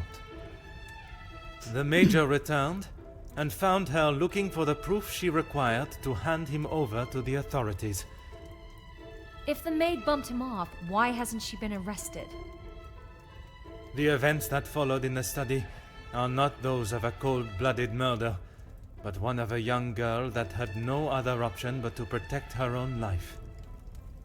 Sounds to me, Detective, like you have taken a shine to this young girl and would rather protest her innocence than arrest her for murder, the crime she has committed. Jeez, this is gonna make for a juicy story. Mademoiselle, I ask you this. You have seen the Major's anger before, oui? What if I have? How do you think he would have reacted if someone was to find proof that he had committed a terrible act, and that if made public, would surely result in his incarceration? Exactement. Take that, Jackie. It is quite the story you have told, Detective, but all I have heard is that Elizabeth overheard a conversation blaming the Major for her fiancé's death, and she murdered him in revenge. A servant killing a man that is as revered as he was. She will face the noose. I think you need to. I am not Gosh. denying that a man has lost his life, but it is not the crime of murder that you all believe. While the Major did not deserve to die in such a way, it was his actions towards Mademoiselle Elizabeth that drove her to defend herself in any way she could. Mademoiselle Elizabeth will be punished, but we will let the law decide the severity of her punishment. She has played you like a fiddle, Detective, acting the innocent victim. She will be arrested and hanged for her crime, like every other cold-blooded killer.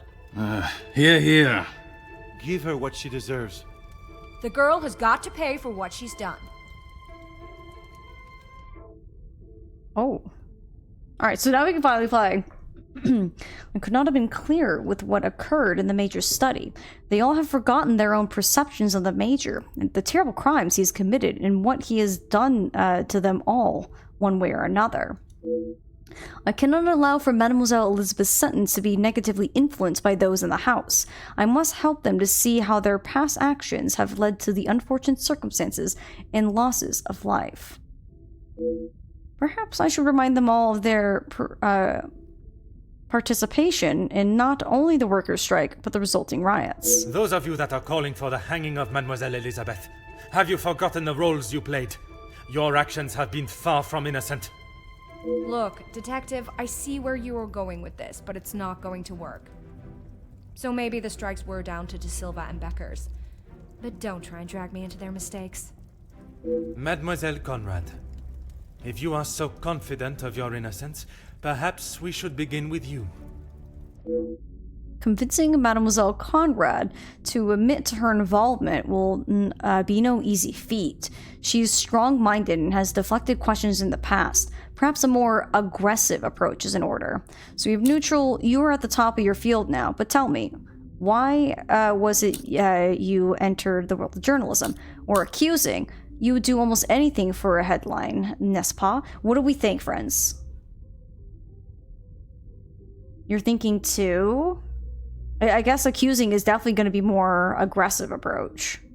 Any other thoughts? He says aggressive too. Okay, friends, I'm going to trust you.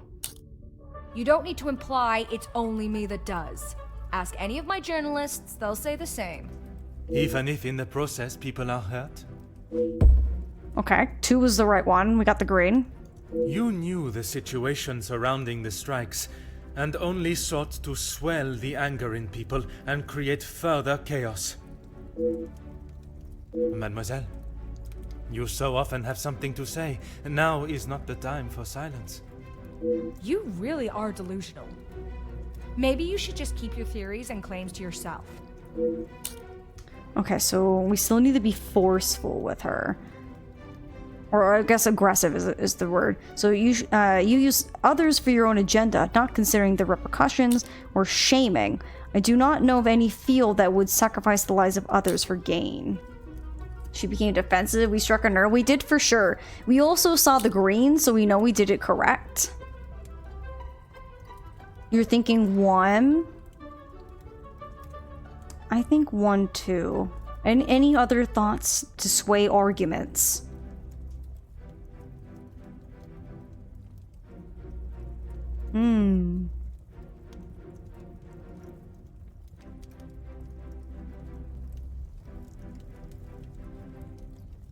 Another 1? Okay. I'll trust you guys. You obviously have no idea what goes on in my world. I would say stick to honest police work, but it seems that it's not in your field either. Ooh. Okay, so that was good. Frustrated. You cannot honestly believe that what you have done is acceptable or discussed. You have allowed others to fall while you walk proudly across their backs. Oh, I don't know. You're thinking 2? Also 2? Okay. I haven't really been led astray by you guys for too far. Let's do it. Don't lose your cool. Look, it's... Mademoiselle, I do not have time for your excuses. Do you wish to state your direct involvement, or should I? It's not... Okay. Okay, fine. Yes, the story was going nowhere. There was a deal on the table, and it was going to be done and dusted. Everything you said is true. I wanted the story. The scoop that would have blown the others out of the water. I never wanted anyone to get hurt. But I can see what I did wasn't right. I didn't think you had this side in you. I can see now why Angeline asked for you personally. You're not like other cops. It's clear it's the law and doing the right thing through and through with you. If you say it was self-defense... Yes, we I did believe it. you. Thank you, Jackie. We can't just forget what that girl has done. It's not Jackie's fault, or any of ours, that she decided to do what she did. Monsieur Beckers, you are the last person I expected to defend Mademoiselle Conrad.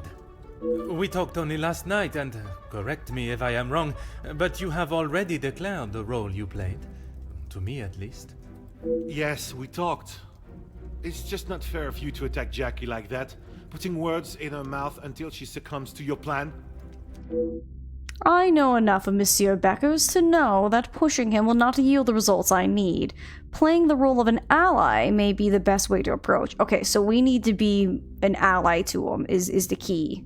So we have cynical. You do not consider how a strike could turn violent, endangering your men, or direct. Even as a leader of the Union, you were swayed by one that had no part in any Union dealings. Yeah, I think I'm more towards 2. What does anyone else think? Weigh in your votes, 1 or 2? 2? 2 twos? Okay. Alright. I see, friends. Let's go for it. Detective, I'm afraid you're misunderstood. That is not how it was. It was not my intention for things to escalate as they did. I could not have predicted that would happen. Jackie was documenting everything to do with the strikes.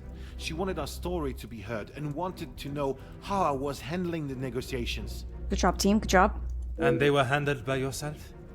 Naturally. If I cannot handle simple negotiations, I am not fit to be in the position I am in. Okay, so again, we need to be team playing. So we have forceful, Mademoiselle Conrad swayed, influenced, and manipulated your every decision, or sarcastic. You have great pride in your work. Are you proud of the decisions you made during the strikes? Oh, this one's tough. 1 or 2. I'm thinking 1. Because Poirot said that we should be like an ally, right? Or is 2 better? Which would be more... I guess that's not... Like, for me, like, some of, like, these words here is what throws me off. We're thinking 1. I'm seeing a couple 1s. Good time for anyone else who wants to vote, too. We're not too hasty. Oh, we got a 2. We'll see more 1s.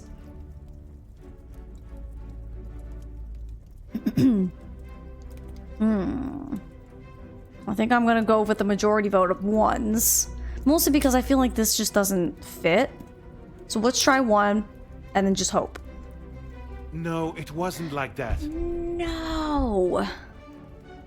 Oh, that one was so hard because it's like neither of them felt very supporting. Gross.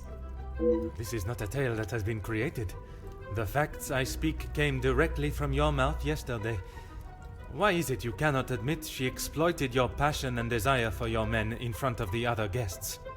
Nothing is ever simple, Detective. I'm sure you understand that better than anyone. Okay, so we have neutral. You have fought for those that do not have a voice. Surely you will not allow another one to be lost in the wind of social discrimination or frustrated. Monsieur Beckers, you have continued this pageantry long enough. It is time for the truth to be told.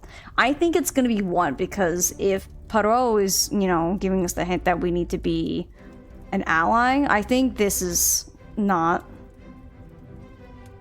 I'm thinking 1 for this one. Seeing a couple 1s being weighed in. I say we go for it. You're right, Detective. I have tried so hard to deny my part, but I know only too well that my decisions led to the death of those men. So I mean, we broke the shield. I don't know if we did it perfectly. I know I cannot excuse what I've done. I just want you all to know that I am not a hateful or malicious man. I only wanted to prove that I was the right man. I have lived in other shadows for so long. I thought I would be able to finally step into the light and be the one that everyone remembered, not forgot. Monsieur da Silva offered me a deal and I turned it down. I thought I was doing right by the workers, but it was only myself I was thinking about. What more proof do you need? He said it himself. I made a generous offer to reach a resolution, and he turned his nose up at it. It was not that simple, though. Okay, so now we're facing off against the Silva. Great. Oui, an offer was made. But Monsieur Beckers and the workers would never have been forced into that position had their working conditions been satisfactory to begin with. This is outrageous! Do you plan on blaming everyone for doing their jobs? I suppose it makes you feel better about yourself, doesn't it? Although Monsieur de Silva eventually opened up, he was defensive when we discussed the matters of his blackmail, and that was a private conversation behind closed doors. I cannot imagine he will be forthcoming in front of the other guests. He is going to need some convincing to admit his faults again. Oh God. So we have direct. If you were simply doing your job and treating your men fairly, there would not be a strike to talk about. Or insulting. I have never heard such a pathetic attempt to justify one's actions. The problems stem from you and your decisions. Oof. Oof, oof, oof. I saw some ones and I see it too. Oh gosh.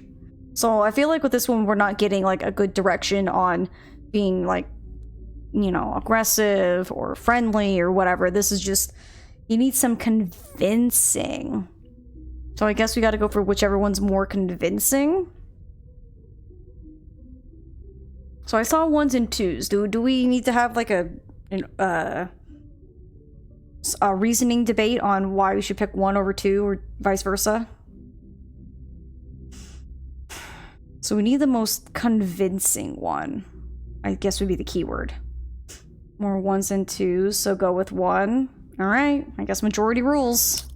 It may be a big deal to you, but I am used to work as not being happy with something. And most of the time, that unhappiness is directed at me. When you're in charge of your own factory, you'll understand. I handle the situation the best I could. I wish I had save states, if I'm honest. If you think otherwise, maybe you have proved us all right, that you aren't the great detective you claim to be. Okay. Proud. Anything I claim to be is supported by facts and truth. Threatening the desire to hide one's secrets is a powerful force. I wonder how easily yours is broken or straightforward. You were willing to pay an anonymous blackmailer that accused you of the same, but he didn't, so I don't think it's 3. Because he didn't pay the blackmailer. So I'd say I'd be a 2 on this one. Seeing some 2s.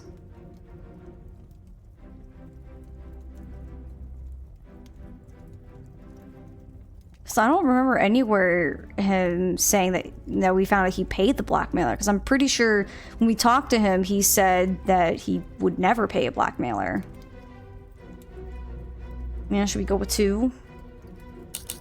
Alright. Do your worst, detective. I have spent years building my name, I feel like I have no idea how to like read This is all just a De Silva. attempt to strike some kind of fear into me. I'm not doing so good. Monsieur da Silva, you seem to have forgotten our previous conversations. I recall them just fine, thank you. A police officer trying to manipulate facts to fit his own agenda. Shocking. Dang it. Claims of abuse against your staff and the hiring of a militia, those are facts that have been twisted to my agenda, or sort of. Intentional or not, your argument with the major kindled the fire that started the riots. kind of want to vote for 1 on this one. What do you guys think? 1 or 2?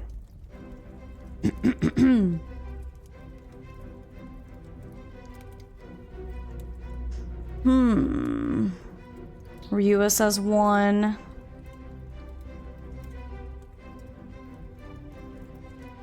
Two?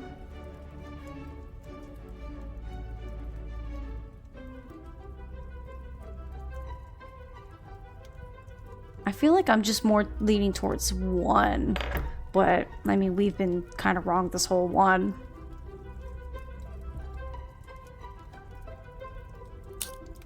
Kind of wish we can just redo them.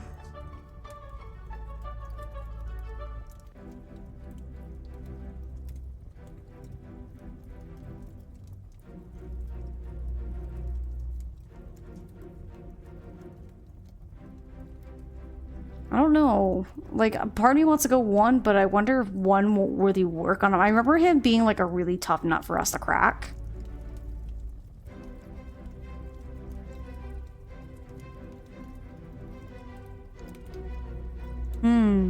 Does it autosave? If so, when did it last save? So, unfortunately, I can't even, like, grab the menu right now. We are so locked in that we can't do anything about it. And yes, it does autosave. The whole game didn't have, like, any save option. So, we're kind of stuck. I'm hoping that there's, like, a chapter select, because I think I was looking and I saw, like, there's one for doing this flawlessly. I'm hoping I don't have to play through the entirety of the whole game just to get to this one bit to do it correctly.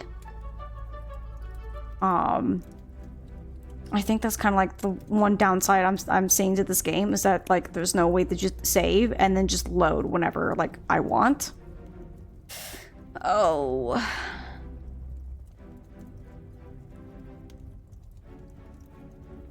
I guess we'll go with 1. I think that's the one I'm feeling stronger towards. Is that what you plan to do? Accuse us all of something until we feel enough guilt that we agree to allow the girl to walk free? But it's the truth. The events that led to the Major's murder are not as simple as you have tried to convince yourself. I have uncovered what initiated both the murder of your workers and of the Major. It is you that refuses to accept the truth. Apparently anyone can become a detective now. Yep, so... I really don't know how you gained your title. I've never liked De Silva. Through order and... Order? There's no order in beating down who you consider suspects until they have no other option but to admit something, guilty or not. Monsieur da Silva, you have stood steadfast, and your opinion on your involvement has not wavered. The voice actor's good. The voice acting's been very good. I just hate this character. Detective, you would do well not to anger my friends. It was not my intention. So we I failed De only Silva want those completely. Gosh responsible to be darn. held accountable for their actions. The Major's death does not fall on one person alone. Does your position on Mademoiselle Elizabeth's guilt remain the same? Even after all your attempts, Detective, Felix was still murdered. Self-defense or not, she chose to hide what she had done because she knew what she had done was wrong. And she will be punished for it. It was not choice to hide anything, madame. If in her position, I ask, what would you have done? The Major has already furiously thrown an object at you, barely missing your head, and now has hold of your arm. I wouldn't have driven a knife into him, that I can tell you for sure. She is no fool. She intended to kill, not to defend. Madame von den Bosch will be a much greater challenge, but my method of approach has worked with her before. If I'm to sway her into seeing that Mademoiselle Elizabeth had no other option, I must persuade her that it was the Major's actions that drove her to do what she did. So we have suggestive. You were the closest to the Major. His violent temper cannot come as a surprise. Or forthright. Speaking with the guests this weekend, it is not the first time the Major has shown his threatening nature. So we need to persuade her. You're thinking too? What's everyone else thinking?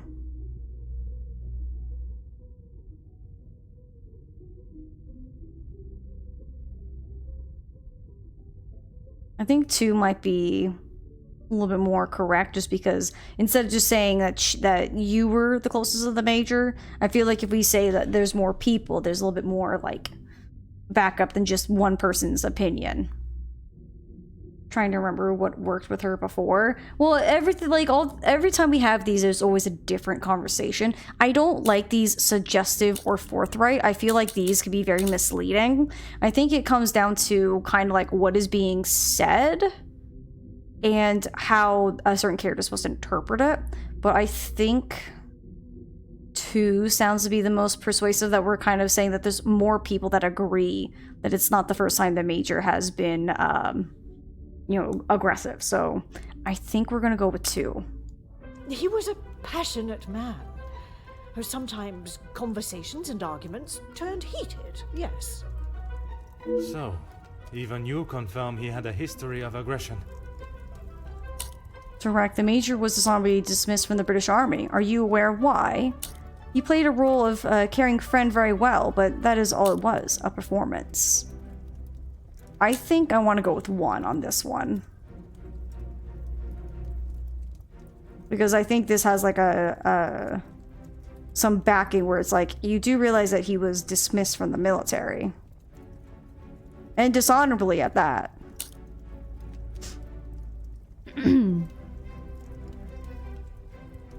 So I don't think 2 is going to be very persuasive.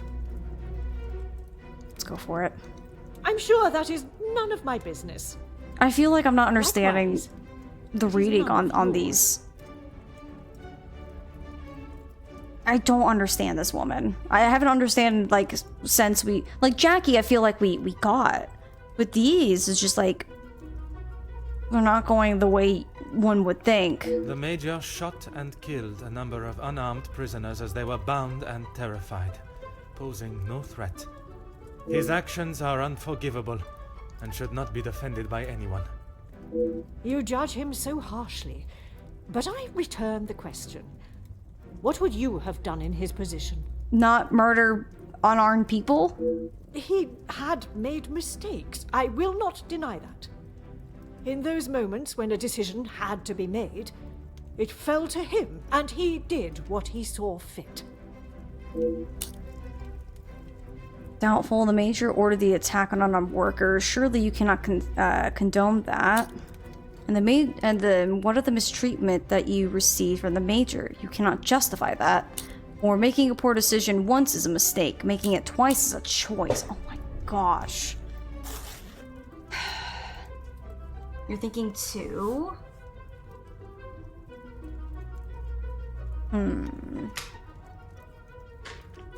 Wish Zoe would be able to help me, but she's sleeping. She never helps me when we're stuck on a mystery game. Okay. Come on, Cheer, work with me here.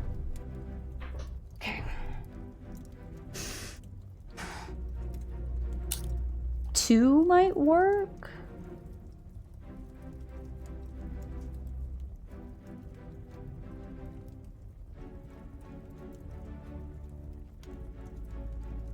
I guess we can try it. Oh ho! Finally getting somewhere! S'il te plaît, madame. I ask that you consider everything you know of the major carefully. My friend has been murdered in cold blood. Sadly, that wasn't You have enough. the gall to ask me to save her? I will see to it that your superiors know of your crooked tendencies and wavering morals. Elizabeth will hang for this. There is no more a fitting punishment for her crime. I knew that you had a cold heart, but never would I have expected to see you turn on a young girl so cruelly. Well, we completed it, but we didn't complete it flawlessly, unfortunately. Excuse me? She may have been the one that held the knife, but look at the monster that stood before her. It could not be clearer the type of man. No, I shall refrain from offending men everywhere. The type of creature that he was. He bribed, he extorted, he murdered. And yet when he attacks a young girl and she does us a favor and stops him for good, she is punished. I'm sorry, Margot, but I am struggling to understand why you have involved yourself in this affair. Because that girl does not deserve your judgment. You should be ashamed of yourself. You all should be for allowing this to happen. Margot, I know you're a blackmailer, but go off. Countess, I have talked at length of the Major's death, but not the reason for my invitation in the first place. Oh gosh, now we're going to the blackmail. When I last gathered you all together, I spoke of a blackmail ring that was rife in the area, and then of the letter that the Major had received. Mademoiselle Angeline requested my help personally after she received such a letter threatening her family name. She felt I was the only one that could uncover the truth.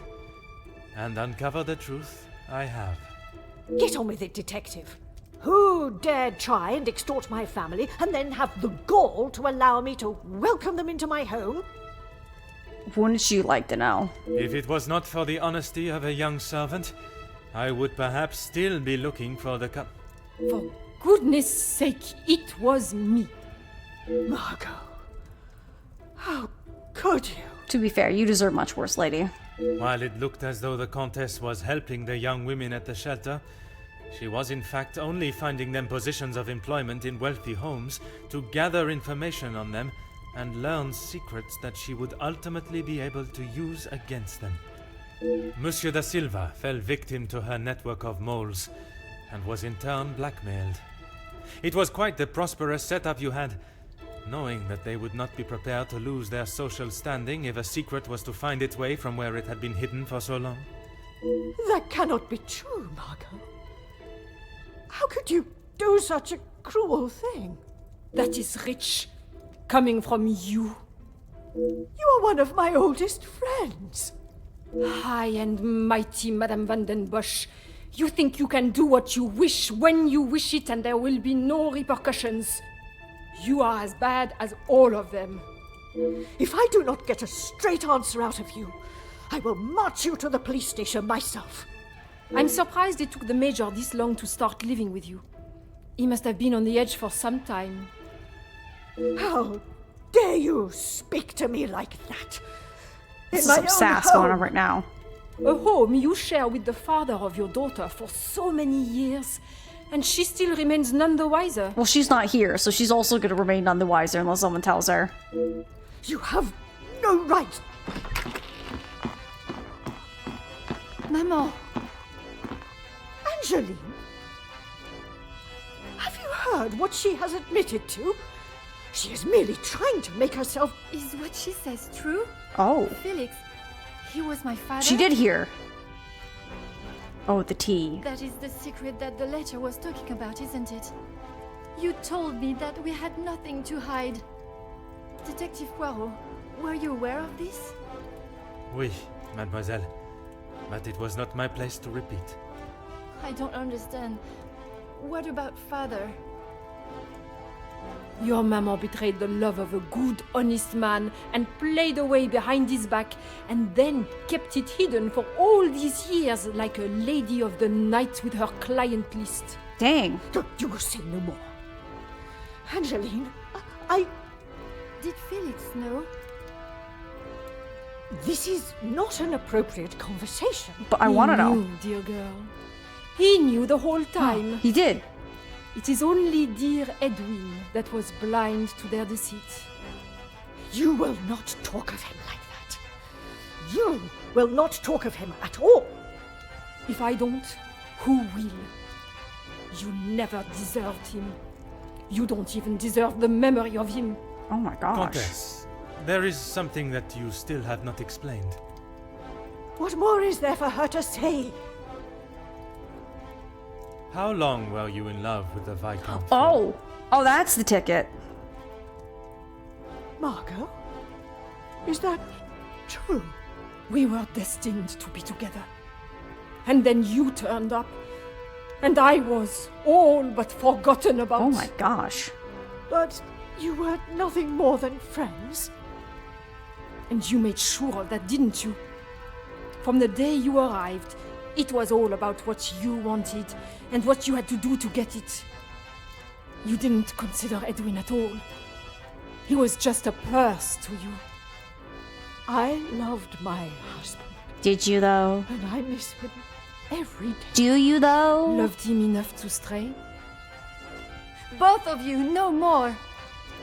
Please, Angela. Let me explain. Maman, I do not wish to hear anything else from you. Got her. Not even your own daughter wants to hear your lies anymore. Cassandra Van den Bosch, all alone. How dare you!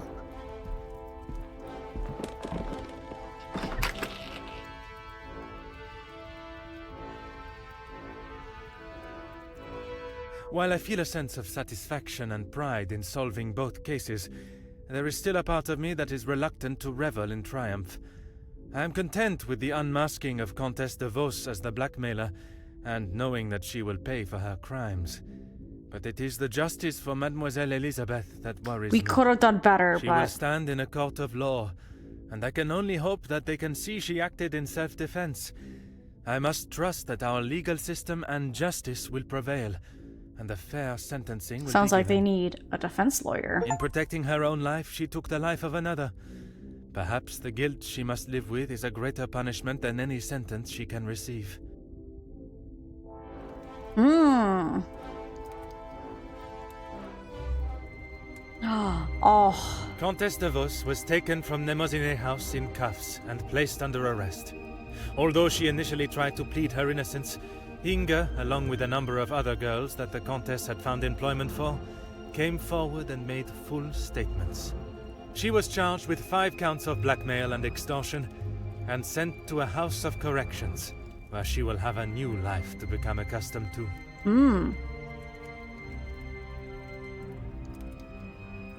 Monsieur Sterling and Mademoiselle Rihanna were also reprimanded for their participation.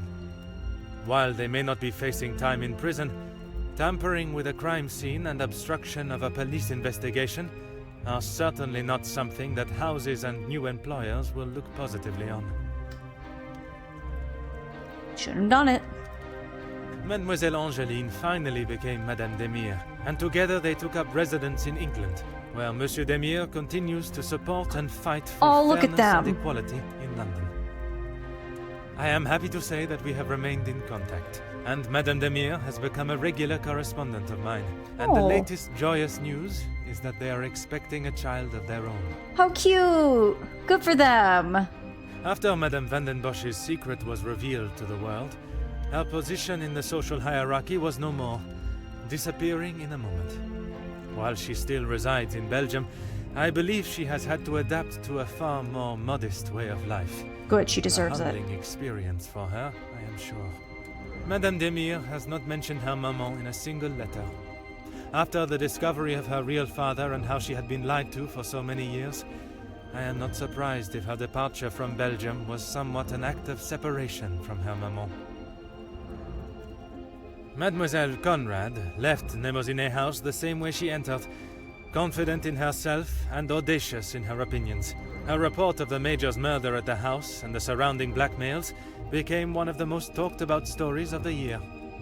While there were certain details of her own involvement that did not make it to print, she was really quite complimentary about the detective at the heart of the case. I like Jackie. Jackie was Monsieur great. de Silva tried to continue in his position as factory owner and business entrepreneur, but after his accounts and business dealings were investigated following the details of his blackmail being made public in Mademoiselle Conrad's article, his illustrious business empire began to crumble. He is Good. now facing an international corporate investigation. He deserves. Monsieur Becker stepped down from his position as union leader, accepting that he was no longer fit to represent the workforce that, in his words, he had let down on a scale of unmeasurable proportion. Although he is no longer the voice of the workers, he continues to support them from behind the scenes. All right. Monsieur Zachariah and his brother made amends, and returning to his family home, and after sobering up, he was able to find the help that he required. I understand that he is now helping fellow soldiers with similar conditions. Good for him. And Mademoiselle Elizabeth. She stood before a court and was found guilty of second-degree murder. No. She was sentenced to time in a female correctional house on the outskirts of the city. Alone in a foreign country with no friends or family for support, it will certainly be a hard life for her there. Dang it. Her mental and physical strength will surely be tested to their limits. We failed her. She could not go unpunished. Without repercussions, we would become a society of animals. I think for the most of it, I think we did pretty good. The death of Elizabeth's beloved Luke has been at the center. Look at of him. He everything. was quite the charmer. Had those in positions to help not acted with only themselves in mind, perhaps he would still be alive today, and the Major would have paid the price for his own crimes in the eyes of the law, not at the blade of a knife. The blood of Major Felix Egan will remain on Elizabeth's hands. A stain that wherever she is and whatever she may do, she will never be able to wash clean. However, it will remain as a reminder to not only her, but all of us, of what we as human beings are capable of to protect ourselves. We all have something that may be considered shameful or sinful, and it is how we deal with it that shows our true character. Those involved in the riots, the workers' deaths, and the Major's killing believed themselves to be untouchable. Whether it was from their social standing or their confidence in themselves, they learned that everyone is accountable for their actions. There is no exemption because of the suit you wear or the money in your bank account. There is no price to a man's life. It cannot be bought or traded or discarded. No man is better than another, including Detective Hercule Poirot.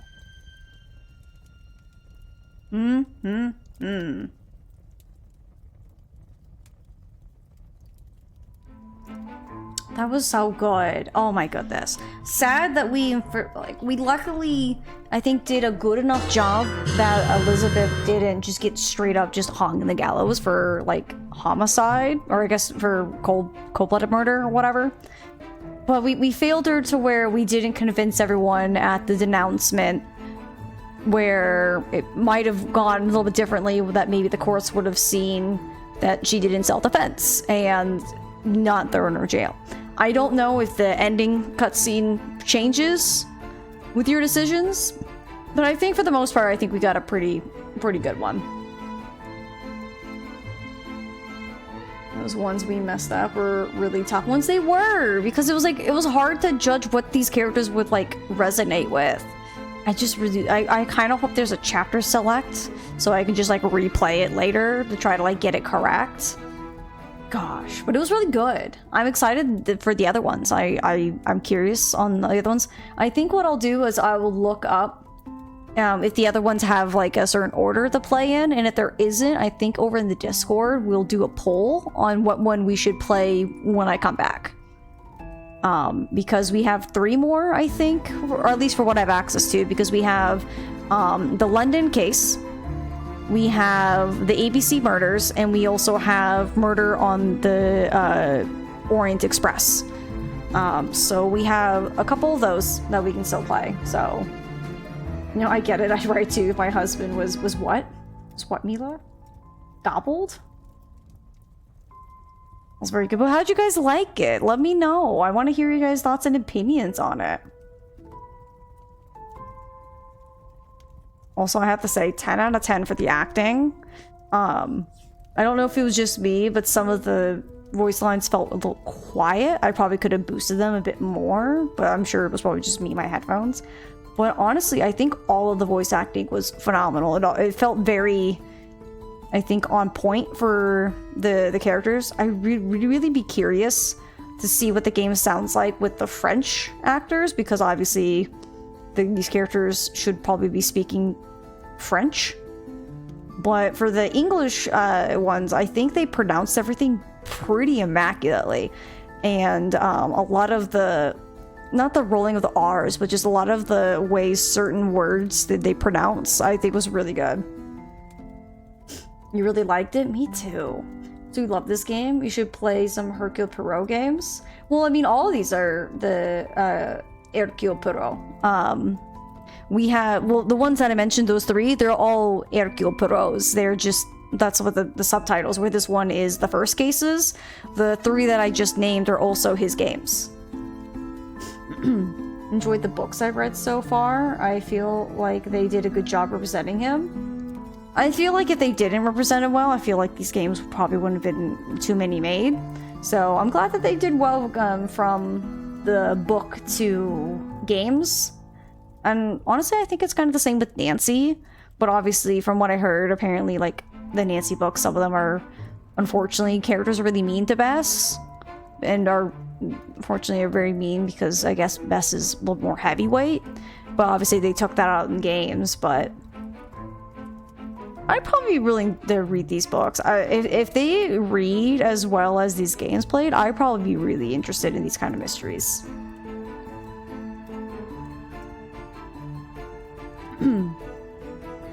You play some more? Well, I do plan to play some more. I don't know how many they have. But I have 4, which is this one, the first cases, then I have the London case, the ABC murders, and Murder on the Orient Express. So we have quite a few more of Hercule Poirot to play. It's not bad, pretty similar. A bit dry, but very enjoyable. It's very, very nice. But yeah, I'll look up to see. I have a feeling maybe the London case should have been first. Maybe not. I don't know. I'll do some Googling to check and see, so that way we kind of know which ones we should play in whatever order. So it's not like we're playing the ABC murders and they reference the London case or whatever. They said something about the London, so I'm wondering, like, this one's titled The First Cases. But then they mentioned something about him, you know, coming here from London. So I don't know. I'll look it up. I'll see. And if there's really not much of an order that really matters, then I will put up a poll. Oh, that's already so frustrating. So we only have new game, collectibles, options, and credits. Why can't I just go straight to the end? Please. Do we have collectibles? What is this? Detective Poirot. Oh, it's just a video. I trust this. No, I don't want to. Well. How do I? It has been many years since our paths last crossed. Okay. All right. So these are like the in between, like completing the stuff and things. Interesting. Probably the greatest detective in the world. Past announcement flawlessly. Yeah, we missed that. Work-life balance. Examine all items in the staff areas. I don't know what I missed. I thought I was like so observant of everything, so I missed something here. Return to the scene of the crime alone for a second time. I think when we were upstairs and we were like, oh, we're gonna go investigate some of the rooms upstairs. I think when we finally got away from Archibald, I think we could have went there. So that's probably I can go back and do that. Seeing I'm gonna have to play through the game anyways, I can just look up where certain things are missed. So yeah, we only missed those 2 things. Or 3, excuse me. So we missed doing the announcement flawlessly, but those people are crazy. Finding everything, all the items in the staff areas, which I would assume is the kitchen, the butler side room or whatever, and then the bedroom where their sleeping quarters. So I don't know. I'll look those up. But honestly, I think we did a pretty good job going through that game. And yeah, I'm only missing those 3 achievements. So round of applause, everyone.